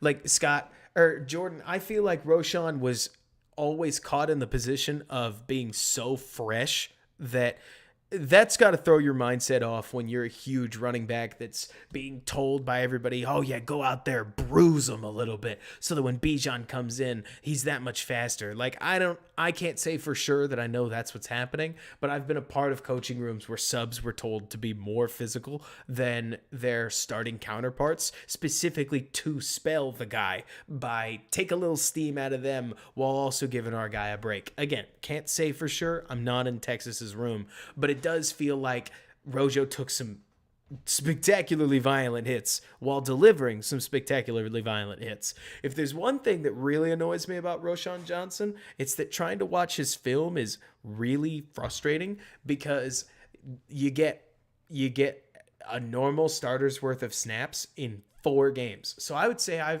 would tell you with a straight face, I've probably watched about 1 game's worth of Roschon Johnson, because I've watched 4 games. But in each of them, I get 10 minutes of tape as opposed to normally about 40 minutes of tape at the college football level. So I'm excited to see him in camp. I mean, he's a really, really nice, He's a really nicely rounded running back. The main thing to like about Roschon Johnson is that when the Bears trot out, let me get a formation to talk through.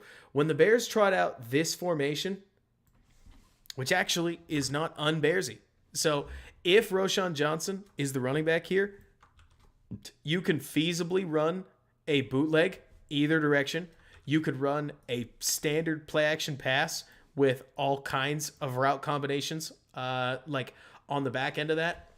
You could run a play action rollout. You could run an inside zone run. You could run a pitch to the outside. You could run pin and pull, like getting the running back in space. You can do all of the things with Roschon in the backfield because he can do a little bit of everything. I can't tell you that Roschon Johnson's like the best running back in the NFL or in the draft. It's not really the case, but I think he's really good and really well-rounded, and he's fresh. Bijan managed to outtouch him despite the fact that Bijan was there for a full year less. So it's like you're saying, Asmar, he's got next to no real wear on his body, despite still being a really, really nice athlete. So I think he's super fun. And the Bears got him on a trade back that also got them Tyler Scott. Big dub. Like, love it. To me, you should pretty much always draft a running back in the 4th or 5th round because there's always an athlete that could help your team. And best case scenario, they're the next Austin Eckler. It's awesome. So I really like this pick. I think he slots right in. He may very well win the RB1. Like, maybe not immediately, but doggone soon. Like, I love Khalil Herbert. I think Khalil Herbert's phenomenal. Khalil Herbert needs to get better in the passing game. At least catch football. Like, I'm not trying. I think that there are too many people that obsess over Khalil Herbert's pass blocking. But I also think that right now, Khalil Herbert is dangerously close to becoming a run-only factor. And you can work with that, but I do think you've got to be just well-rounded enough that the defense can't key off you as a liability. So that's my 2 cents on the matter. Herbert is still in, isn't this his, 3rd season? Let me see. No, isn't this his 3rd season? Let me see. 2021 was Fields' no. This is his 3rd year. Goodness gracious. Yeah. So if Herbert needs to get better at pass pro, I'm sure he kind of knew, now he really knows, right? I don't know what the growth curve is for running backs, but it feels too it feels too early to declare Herbert unilaterally bad at pass pro. He definitely was in 2022. But Mike, for instance, all he's got to do is get better at catching dump-offs, get better at getting out of the pocket, and do that in a cohesive offense. Literally, Mike, to use an example, I'm not asking him to be Aaron Jones. Rojo can attempt to be Aaron Jones. Be A.J. Dillon. Catch a dump-off. You don't have to be that good. Just don't be that bad. Does that make sense, everybody? That's the best way I'd put it with Herbert. You don't have to be exceptional. Just don't be a liability. And I do think that a professional football player has the room to grow to the point where he can at least throw a decent cut block, get his body in the way of a linebacker in pass pro, and catch a dump off from time to time. Whew. All right, so let's talk a little bit about Noah Sewell. So I need to watch his 22 tape. Everybody keeps telling me it's bad, but that's the thing. I haven't done it yet. Instead, what I've watched is his 21 tape. And if you're like me, his 21 tape is really fun. Here. Let's take a look at him against Oklahoma in the bowl game that Oregon had. And the first thing you'll notice is that Noah Sewell is 260 pounds with a neck roll. Yeah, Caddy's going to do us a really nice job of finding, of the little arrow. But here's number 1, 5-star Noah Sewell. And he moves pretty well for a linebacker, but his weight is what really stands out. Because, let me see. Would you have told yourself that these two play the same position? Because he makes him look like a DB, in my opinion. Sewell is huge. And the main reason that that matters is because Sewell takes on linemen in the run game not a lot of linebackers I've seen. I mean, take a look at the violence that you'll see here. I'm not saying Sewell will be the will linebacker, because there's a lot of coverage questions that need to be answered there. But he may very well be the Sam pretty quick. I don't know what the A is, but S for strong side. Like, he's a solid blitzer. Certainly, that's something that all kinds of people want to talk about. I've seen a lot of people be like, "Oh, is he going to be an edge rusher?" And I'm like, I don't think he has the hips to bend the edge. Like, I really doubt that. But the play strength to work, I think that might be like Anton Harrison. I don't know. But like the play strength to get that hand inside and work this offensive tackle. Not a lot of linebackers can do that, college level or pros. And so you see the violence here, for instance. Like, okay, so this play is not. Check this out again. Obviously, this isn't a tackle. It's not even a run to his side. But there's not a lot of linebackers that are going to take a couple steps to their right, violently contact the offensive lineman, win inside the gap, have another offensive lineman come back to get them, lower their shoulder, eat the double team. I mean, this is not what Roschon was doing, right? Like, and Roschon could do all kinds of things in the passing game that Noah Sewell can't. But violence as a run defender is something. Let me see. What do you mean no herd? Let's see. Just right here. He's like he looks like he could eat him. I love that we have depth. That's an alligator roll. According to the schedule release, it's Sanborn.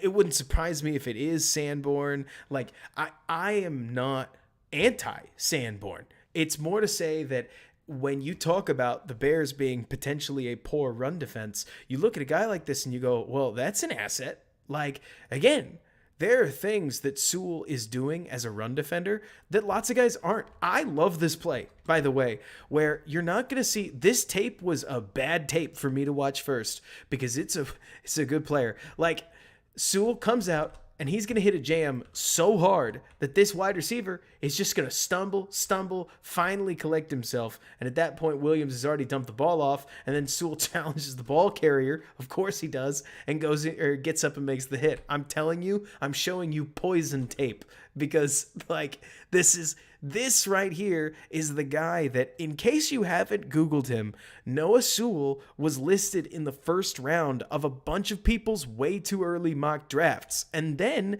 he gets mugged up, and you could see here that he flashes solid technique, eyeballing the inside threat, finding it, and sinking to common spots to play the receiver well in spot drop pass coverage, which coincidentally is what the Bears do. Like, they run spot drop. I mean, Jordan, it's serious. Like, he is a monster, and I do think he'll make sense for, again, like, he's not playing Mike because Tremaine Edmonds got paid way too much money to thank you, Sean. I'm glad people are paying attention.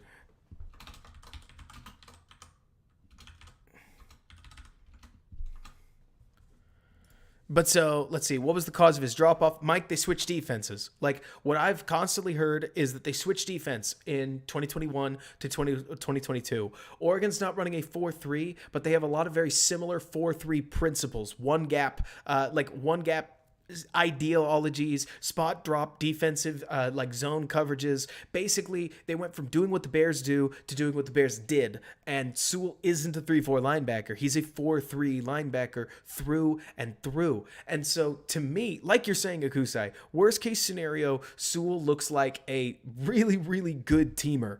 And best case scenario, the Bears got a 5-star pedigree linebacker that can make a lot of plays that other linebackers don't make. And he can do it from out of the 5th round. Like, let's see, like you're saying, Jordan, like, I completely agree with you. He absolutely fits better in the late 2000s, not the 2010s or the 2020s. No disagreement. The fact that the Bears got him in the 5th round is what has me excited, because the Lions took a similar player to Noah Sewell, not the same, but a similar player that is a 1990s and 2000s all-star in Jack Campbell. They took him at 18. The Bears took Noah Sewell after 130.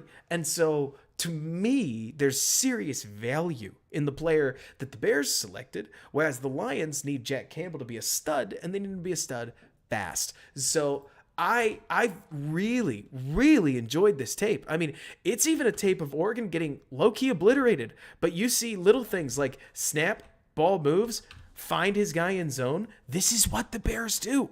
Like, eyes in zone coverage, break down, lock the man up, like quick flip turn with the guy slanting, stay in the passing lane, pursue the ball. I'm not about to tell you. That's the thing. I feel ridiculous. We're talking about a 5th rounder. He plays with serious pedigree in 2021. And I mean, again, like, look at this. First down or not, I barely care. They've got what looks like a fullback coming off. They make contact right here. And let's go frame by frame so you can watch the physical battle as Sewell locks him out, basically 2-gaps him, bends him right there when his teammate comes in, and then makes the tackle whenever he dang well feels like it. I mean, this guy's got play strength. Like, that's the thing. Exactly, Jordan. He'll be productive in a specialized role. Like, that to me, as the starting, I don't know if he could do it day one, but I look at Sewell and I think to myself, this guy can start at Sam linebacker very quickly. And then he might play his way into Will linebacker because he's so, like, the 2021 Oregon Duck Noah Sewell is a run-seeking missile. And I can't help but wonder if you could put him in a iron-fisted, run-crushing role, what would he do? And he's not long enough to be Shaq Leonard, so to speak. But he could easily play that Will linebacker role if he brings this to Chicago that might make him impossible not to play at the spot. Like, to me at least, I see the guy who, for those of you who don't know, Noah Sewell, in case you think you've heard the name before, you have. It's Penei Sewell's brother. It's a football family. Like, it is all kinds of, like, you could talk pedigree, you could talk bloodline, you could talk experience, you could talk all this, and then you get, like, this guy who I love. I love this rep because 26 sets him up, goes for the spin, and you see, to me, this is the mark of an NFL player, is like, I'm going to grab you with just my arms, and you are just not getting anywhere. You are not getting anywhere. You're done. Like, it's fun. Yes, Lego. That is the case. And thumping Bobby Okereke. Seriously. I mean, Jordan, violent. That split double team against the offensive lineman doesn't happen in the linebacking world. Definitely doesn't happen in the college linebacking world. And again, like, look at this. I've heard people say that Noah Sewell has no idea what he's doing in coverage. Me personally, I don't see somebody who's getting depth and looking for a crosser. Like, you can see the way he's moving. He's wafting back for what he thinks is going to be a crosser. Like, this is a guy who understands spot drop zone coverage. He probably doesn't understand. I haven't watched the 2022 tape, so I'm not going to speak to it. But I bet you they tried to play a bunch of, like, match stuff and, like, more 3-4-esque stuff. And that's not really what the Bears are going to have him do. But this is. And you'll get a couple reps like these where Sewell doesn't, like, if there's one thing that I would challenge, it's that Sewell's not the grandest recognizer in the world. He has a couple of brain farts here and there where he gets confused on the mesh. Maybe it wasn't necessarily his assignment, and then he's not really in the play, right? It's not as if I'm about to show you this guy's tape and tell you that every single thing he does is absolutely on fire. But man, not a lot of linebackers can battle in the run game the way that he can battle. And I think that's really stellar. Like, that's the thing, holy cow. I do like TJ Edwards. I'm not anti TJ Edwards. It's more that I would argue, holy cow, that Sewell's tape suggests he's got... So you got to remember, TJ Edwards is signed on a contract that is befitting of a really good UDFA. Like, that's the complicated part here, right? If Sewell was too good not to play, is TJ Edwards' $6-ish million deal going to be the reason that you don't play the good kid, right? I don't know. That's a good question. That goes into stuff that I will never have the answer to, right? Tremaine Edmonds is playing. You don't pay somebody $18 million to get beat in camp. Doesn't matter, right? But Edwards, maybe. Or maybe you play a bunch of base, but I doubt it because the Bears want to be a nickel. So if you get 2 linebackers, and one of them is this guy, and you're really struggling in the run game, and he looks like a demon, like, what do you do? I mean, is TJ Edwards going to be the guy? Because I tell you that TJ Edwards in Philly was a Mike. Like, this stuff. It's this stuff. Seriously. Like, come on. How do you not go crazy about this, right? Like, this is a tight end that Sewell's just going to ISO up. Boom. Hit him with the hands. Boom. Get over the top. It looks like a DE. Like, I mean, the violence that he plays with is stunning. Like, throws him away. Gets over the top. Brings the guy down, and you're like, oh my gosh. I've seen guys that just can't do a lot of this. Exactly, Ben. It's just like, whoa, the athletic gifts are crazy. And so, well, we'll see. But I'm telling you, like, I'm watching his tape against perfectly good programs, and it's like, man, he could play. Yeah, exactly. Asimar, that's a good question. Where it's like, he could be more of a Will Platoon. Like, when you talk, like, Asmar, I would tell you that when I'm watching his tape, seeing it, first of all, I'm really surprised that other teams let him fall into the 5th round. Like, then again, I get a little bit of it because, like, I mean, you got Tyler Scott at the end of the 4th round. Like, there are still good players in that area of the draft.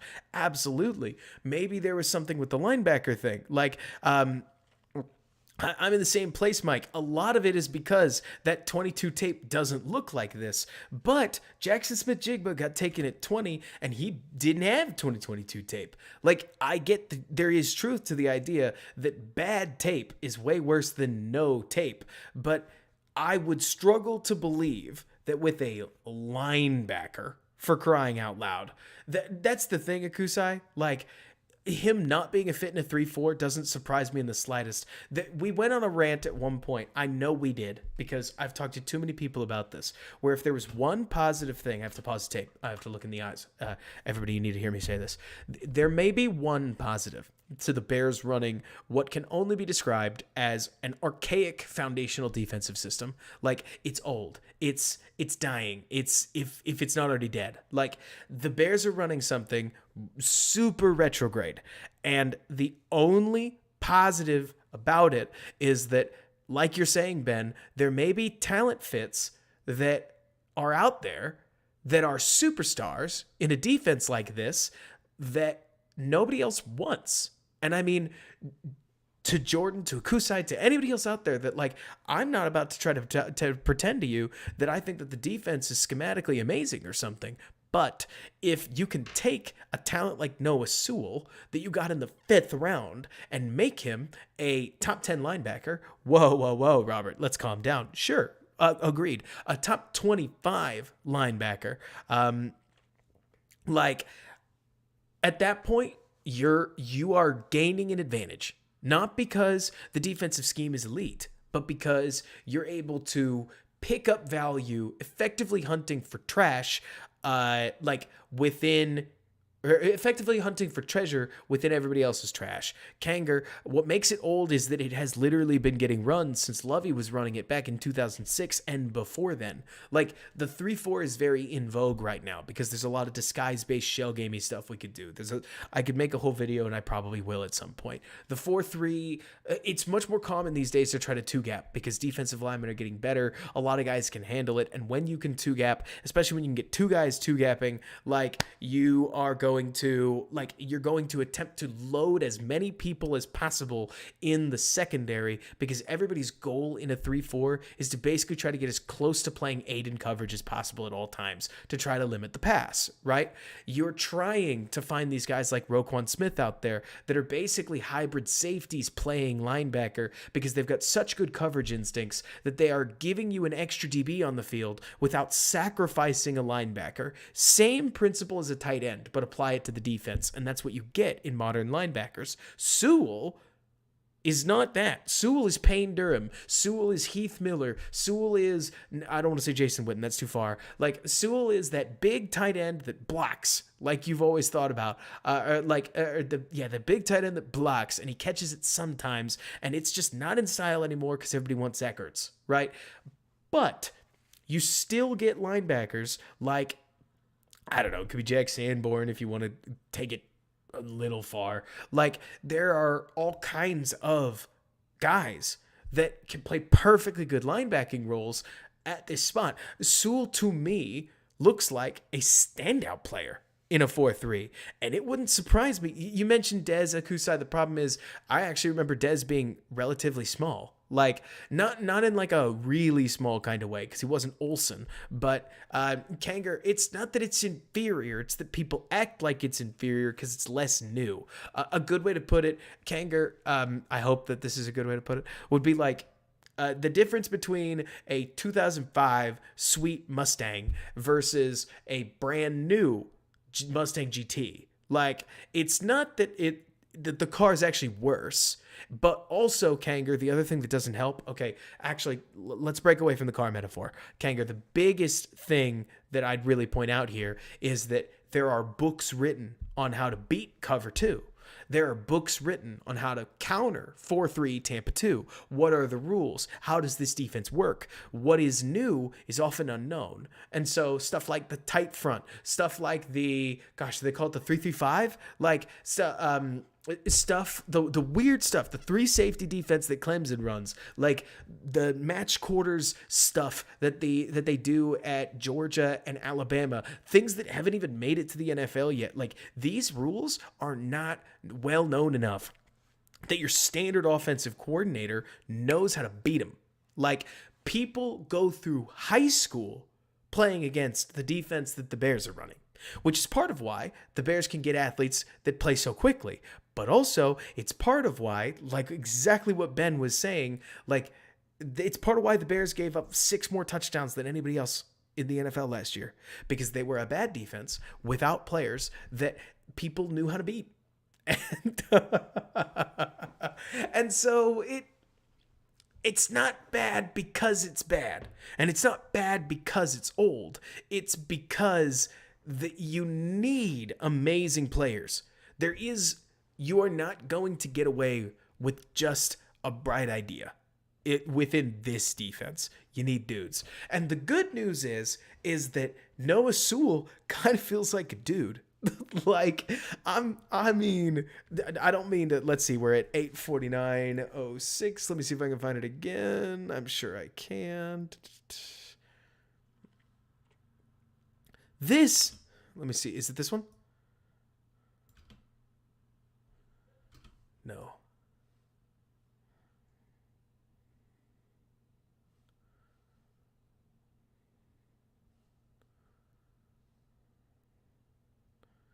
This doesn't happen. Like, this is just not something you count on at the NFL level. Like, look at this. Again, look one more time. Like, initial contact is made with Noah Sewell's head on this side, right? Like, this side, you know? Sewell makes contact while getting across the face of the offensive lineman, splits the defenders. Like, that's just raw physicality that you can't teach. And so it's really sweet. Also, Eric, it gets complicated because, like, I don't think that there's as many defenses prepping for this. In theory, you would think so, but that assumes that there's an equal pipeline of players for the 4-3 and the 3-4. I would argue there's not. But if you know what you're looking for, you can you can still find those guys. Like a Noah Sewell, who maximized his abilities as best he could, and his abilities just don't really involve the ability to turn.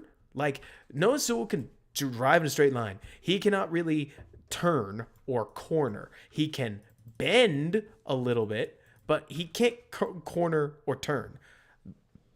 What he can do is hit with extreme force and prejudice. I mean, seriously, look at this. Look at this. Can you dream of Roschon taking a bump to from a pulling center, planting his feet, and throwing the center on the ground? Like, so simple, right? But this is college scouting. It's the stuff that catches your eye. Like, full force, you could debate he wins the physical battle and he throws his man away. He didn't make a play, right? But, like, he just chucked that guy out of the play. and like, you don't make this up. Or I don't know what that means. Like, it's more like you just don't find this guy off the street, you know? And Lego Mago, I hope you don't feel like I'm ignoring you. I'm really intrigued by the Bears playing the Chiefs. I'll tell you that I would not tell you that the Bears are sighting up the Chiefs right now. We are too deep in the rebuild. Like, we're coming back from it, but right now we're thinking more along the lines of divisional opponents, beating Tampa Bay, like trying to beat New Orleans, trying to beat the Panthers, like to make sure our pick gets further down. Like, this play was wild, by the way. But so, like, the Bears just aren't really in position to do that. Or to at least compete with a team that I think is fabulous and got some really fun players in the draft. I'm super curious. Like, Jordan, I'm not a Rashee Rice guy because I didn't think he fit in the Bears scheme. Rashee Rice could be everything that Juju Smith-Schuster was and more. Rashee Rice is such a sweet ad for what the Chiefs are and what the Chiefs need, because I don't think that they need field stretchers per se, but like, you get that power slot guy. Well, I guess they have Marquez Valdes-Scantling. So now you've got a younger version of what I think Juju was doing. You've still got Travis Kelce. You've got MVS. And you added another defensive end because why the heck not? Like, oh, nice.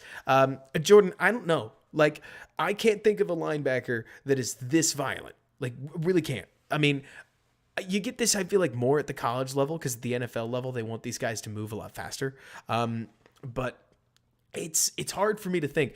The only name that comes to mind is like Dante Hightower, right? Like, I think that the guy, like, what for? New England. Like, this is a lot of what Hightower did. Not explicitly, but same category of like thumping and being in the right place at the right time. Don't you say that name, Scott? Don't you say that name?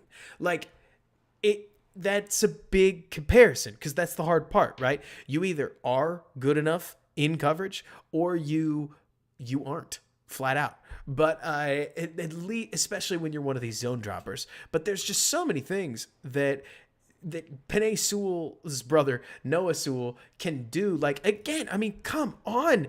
These are, like, Sewell, this isn't even necessarily some huge dubski. It's more like linebackers don't normally engage an offensive lineman and lock them out.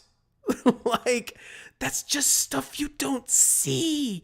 And then he's driving him into the lane. Like, what are we watching? I mean, you can actually understand why way too early mock drafts had this guy as a first rounder. Like, we're going frame by frame, and sure, he doesn't make the tackle, but like, do you guys see what I'm saying? Where it's like, in theory, the offensive lineman has the momentum here. How does the linebacker win? How does the linebacker win? And honestly, like, Mike, it's less that I would tell you that I love Sewell, and it's more that this is the only way I know how to say it, so I may be wrong. Like, what a scout ends up learning how to do, whether you know it or not on purpose, is to find rare things. Like, what you're looking for, yes, you're looking for skill. Yes, you're going through your checklist. Yes, you're trying to check whether there's a holistic game. You're asking yourself, how would I deploy this guy if I could? But also, you're looking for things that you cannot find. Like, you're looking for things that give you an edge, because a player without a weakness may not have a strength, but a player with a strength has a strength. And Noah Sewell can do things in the run game that Roquan Smith, who got paid $100 million, and Tremaine Edmonds, who got paid $72 million, flat out can't do. I mean, this lineman, this college lineman, is probably enough to get Tremaine Edmonds to back up to about here, like, and just stay there. Roquan Smith probably would have seen him coming, ducked under the back. The running back would, well, in this case, Roquan may have made the play if that's actually what happened. But Panay, or I'm going to keep doing that, aren't I?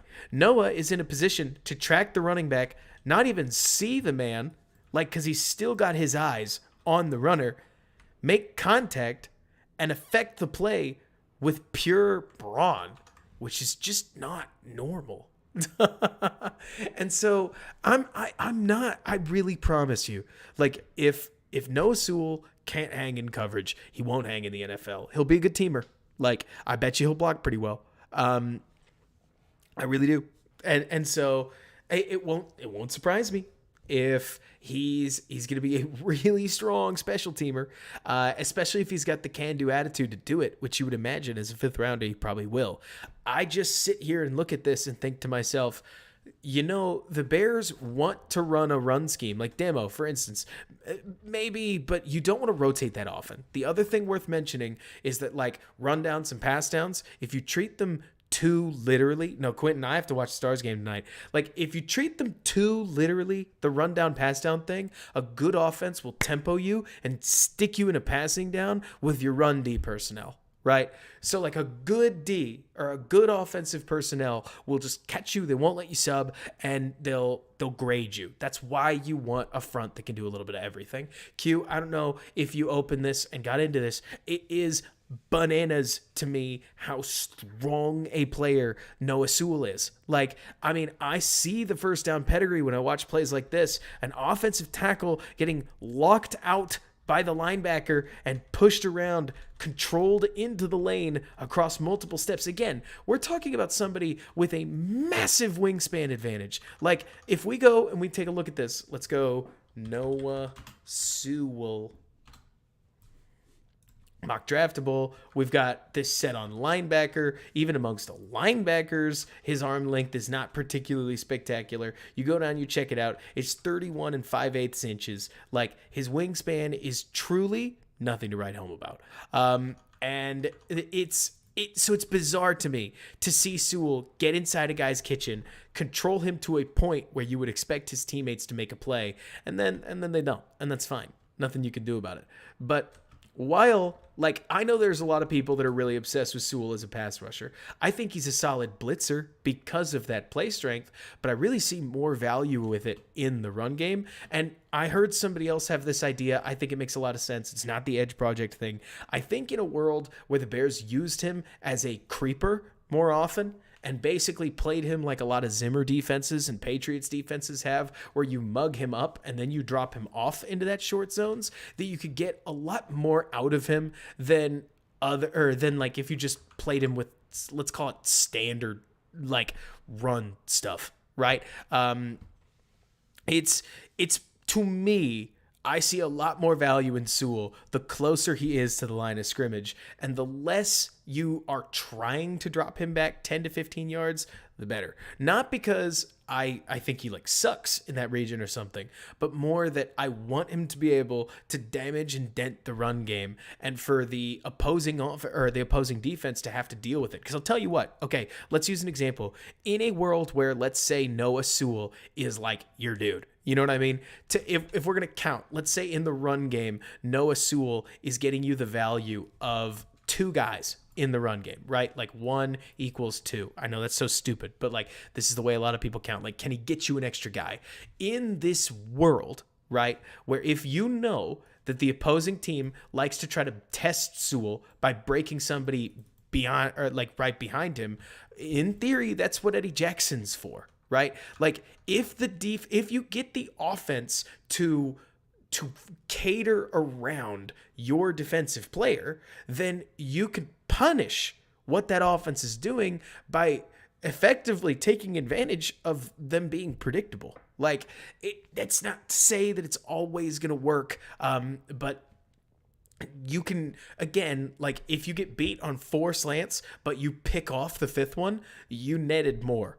So defense is so funny because for as much as we would get upset about our defense losing 10 yards, on defense, 1 turnover erases about 6 first downs and a field goal. Like it is crazy to me how impactful a negative play is on defense. And to me, Sewell is shockingly good. You mentioned this, Mike. Like the main reason I'm getting so excited is because I see a player in this defense that creates negative plays, that takes plays that should have been bigger plays off the board.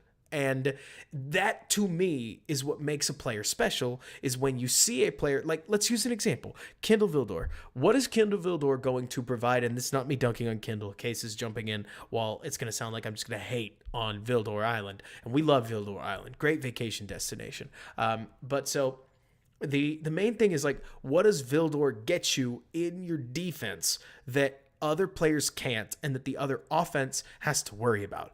Nothing. Is he that bad a corner? He's not that bad. The problem is that he's not good. And so, on the other hand, Eddie Jackson may have his issues, but he takes the ball away and he pushes and shoves at what the offense is, and he forces the quarterback to have to identify him every single snap, and that grates on a quarterback over time. Like, the biggest problem that I see in a lot of defenses is that their personnel doesn't incite enough, like, it doesn't create problems for the opposing offense. And Sewell, to me, in his Oregon tape, looks like a linebacker that is creating problems for the other team. He's got things he's got to do, right? Like, he's got things he's got to get better at. He's got ways that the defense needs to cater and protect him, which I don't think everybody's going to love. But he can create blocking problems. Like, he can change the math in the run game. Like you said, Q, just a little while ago, like, he throws his hat into contact with incredible ferocity. And it's hard to tell what he's playing at. Again, like, I know this is so corny. How do you hate a linebacker with a neck roll, right? Like, is he the grandest linebacker you're ever going to see? Not necessarily. For instance, I think this stunt's kind of is super milquetoast, right? But, man, like, you see the athlete and the mugged front stuff that he can do. Like, let me see. Oh, I loved this. Like, the whole way through, right?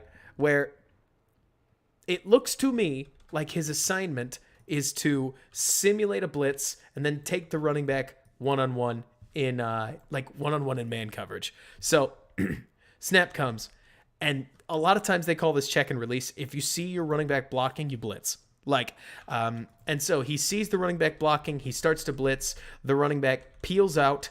When he does, Sewell jams him, knocks him full on off balance. I would call that route disrupted, wouldn't you? Sewell follows him to make sure. Quarterback starts to move. Sewell green dogs, affects the throw, and it's 3rd down, and Sewell created an incompletion. Like, little negative plays. Let's see. Mario, that's actually tough to say. Like, because the linebacking room is kind of nasty. Like, let's see. With guys like Sewell and this year in Stevenson, how do I think the Bears' back 7 will be? The trouble is, holy cow, I think everything gets weird when your front 4 is so poor. Like, so much of your front or of your back 7's ranking becomes a consequence of whether your front 4 is any good. For instance, I don't think that Washington has the back 7 talent that the Bears do. But when you've got Jonathan Allen, Deron Payne, Jonathan Allen, Deron Payne, Montez Sweat, and Chase Young, as your front four, you're going to look pretty good. Like, just about no matter what. And so it's like, I think the Bears' back seven will go as far as Kyler Gordon and Jaquan Brisker take them.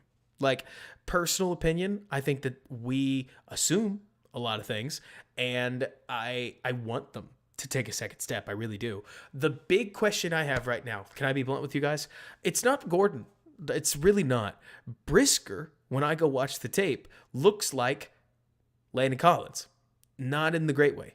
Like, Landon Collins caught a lot of flack for basically being a nitro linebacker.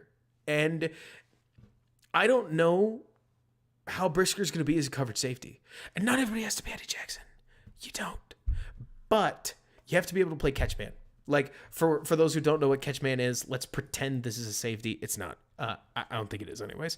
Catchman is when the safety backs up just a little bit and the receiver runs a really long stem up to where the safety is, and the safety holds his ground by jamming him, and you catch the receiver. You don't hold him, but you disrupt the route, and then from that moment, you stay hip to hip. There are a lot of safeties that are really good at this. It's not easy, but it's something that Brisker in particular did a poor job with. If you caught Brisker in man coverage, generally you had no trouble beating him. Like, he's a rookie, like you're saying, Ben. I'm not about to be the Reaper coming for Jaquan Brisker. That's not fair, and I would never suggest it is.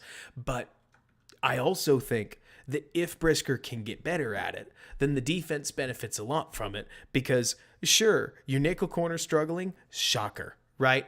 But nickel's a hard position. Kyler Gordon was always going to have a rough road ahead of him.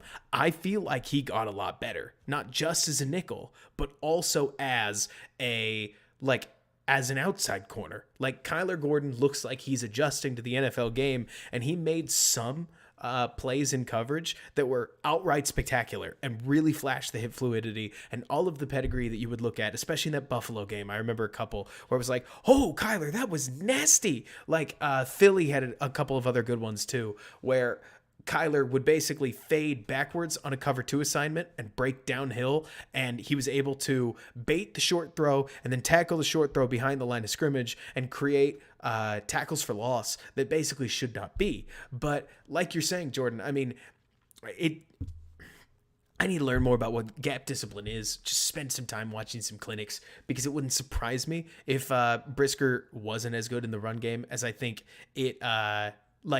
or wasn't as good in the run game as I think people want to think he is.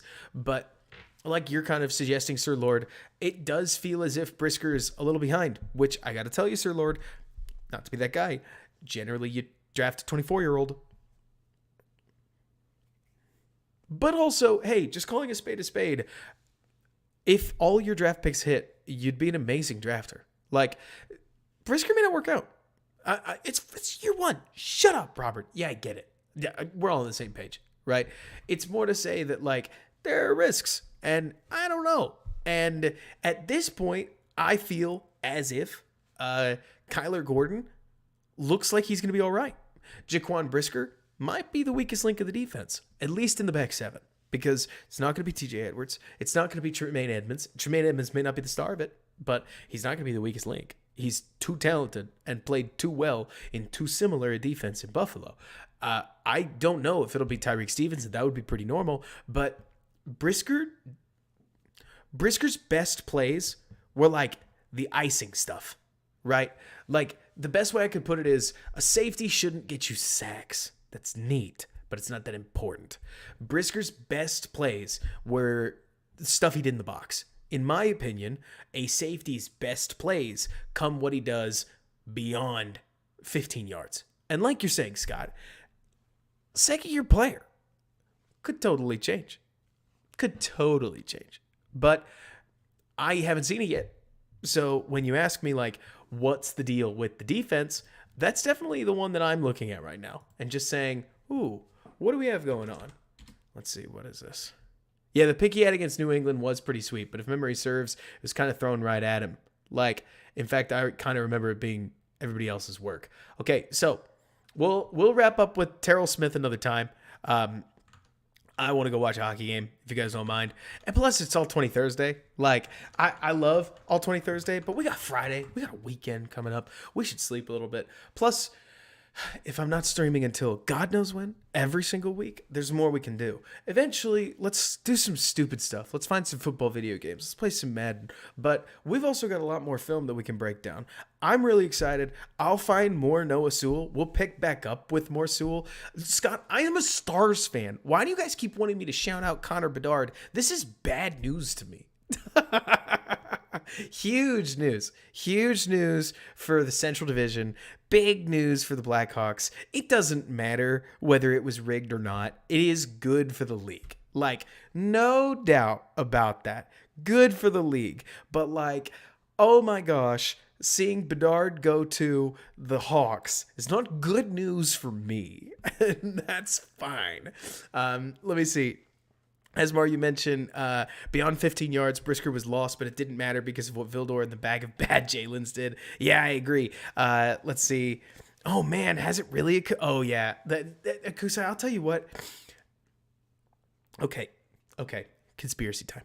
Everybody, I'm going to put on a second hat just to show this is, we are going to, I want to start just taking the conspiracy moments. Hey, Paulo, how you doing?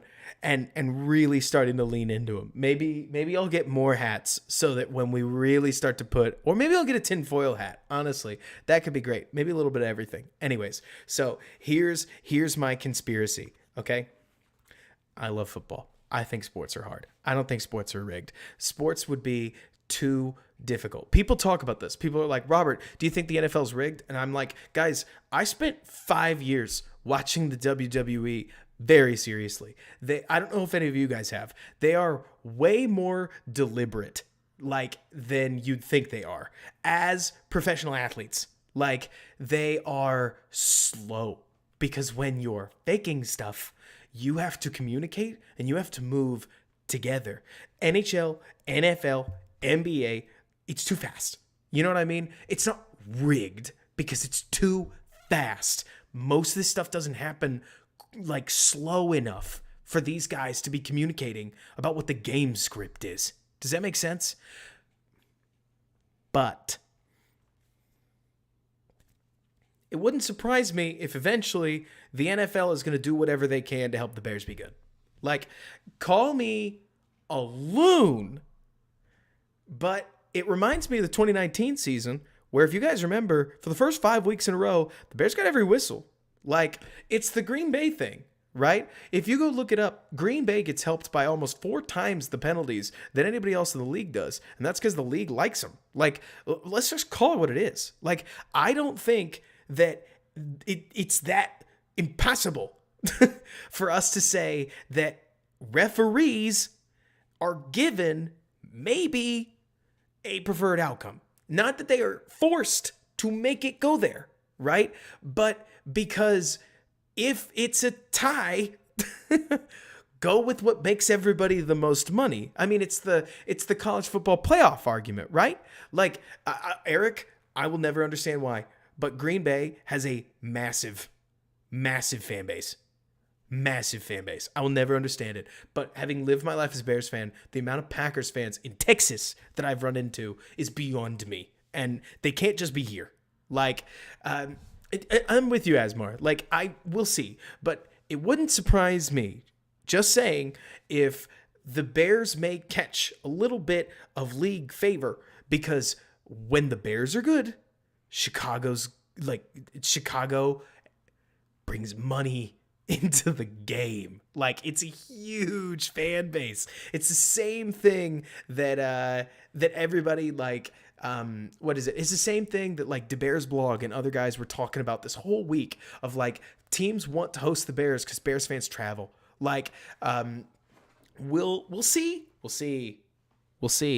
But it wouldn't surprise me if at some point the league wants to see the Bears succeed.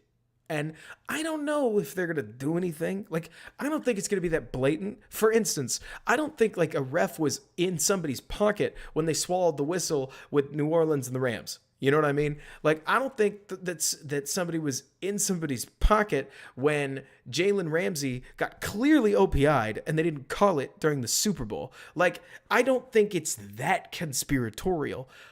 At the same time, I do get the impression that, to use an example, that second defensive holding call against Cooper Kupp was a makeup call for the Jamar Chase thing.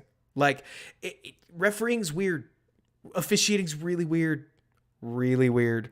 Damo, I always wonder with some of that stuff, like whether the Bears maybe asked, I don't know, I doubt they would ask to lose games, right? Because I agree with you that the officiating felt pretty consistently against Chicago, but it worked. Like, Ben, I felt like that was a good call. Like, I really do. Like, you talk about Philly getting screwed over by the Chiefs. You can't blatantly cheat. Like, that's the hard part about sports, right? Is this whole whistle swallowing still has a negative impact on somebody, right, Ben? We act like let the kids play automatically is a neutral act. It's not a neutral act. It favors the guy fouling. You know what I mean? And so in that case, I thought it was interference. I've seen worse not called. I've seen less called, but it felt like it felt justifiable. Just a huge moment, right? Nobody wants the ref to win the game, which doesn't help anything. Man, Scott, that's crazy. Like, the second most Bears fans there was Bears fans. Oh, the Cowboys, man, I'll tell you what, anytime you go to a Stars game here in Dallas, it looks like Christmas. Like, because there is just as much, anytime you go to a Stars Hawks game in Dallas, just as many Chicago fans as there are Stars fans. I mean, Chicago travels like crazy. I mean, kudos to the city. Like, Timsy, I'm with you. True professional refs, absolutely. And Ben, I'm with you. Super classic game. Absolutely wild. It sucked to see a call there. Like, it's not a fun part of the story. It was just a part of the story that I think, how do you not call it? Basically, because not calling it is just as much an act of intentionality as calling it, in my opinion. But so within this, it's anyways, yeah, it's wild. Oh, I mean, tumultuous. I can't even imagine. I can't even imagine just how many there are. But either way, we'll hang it up for this evening. Guys, get some sleep. Bear down, everybody. Let's see. Oh, Shazbo, what's my win-loss total? 9-8 or better. Okay, so I'm going to be real with you guys. I think the Bears are going to win 7 games. I hope they win more. But right now, accounting for the fact that the Bears' depth is best case scenario, unproven. Worst case scenario, not there. They've got some seriously injury-prone people on the offensive line. They've got a quarterback who I love, isn't proven either.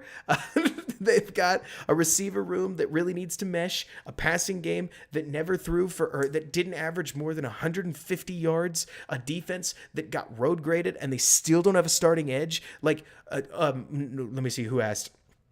If, for instance, Shazbo, the Bears somehow get a chance to sign like a Carl Lawson or something like that, this may change. But right now, their defensive line is still quite poor. And it's great that their secondary is better, but they're still quite poor. And I'm with you, Asmar. 7 is a pretty good season after being the worst team in the league. You could argue 7 is optimistic, but this is the time of year when everybody predicts an 11-win season. Everybody takes a look at the schedule and they all go, I can't see 6 losses. And personal opinion, I am counting on the Bears losing a few of the games that we absolutely think that they're going to win. Yeah. Oh, man, that's true. Anyways, we're going to call it for now. Great stuff, everybody. Bear down. Thanks so much for bearing with me, and I'll see you next All-22uesday.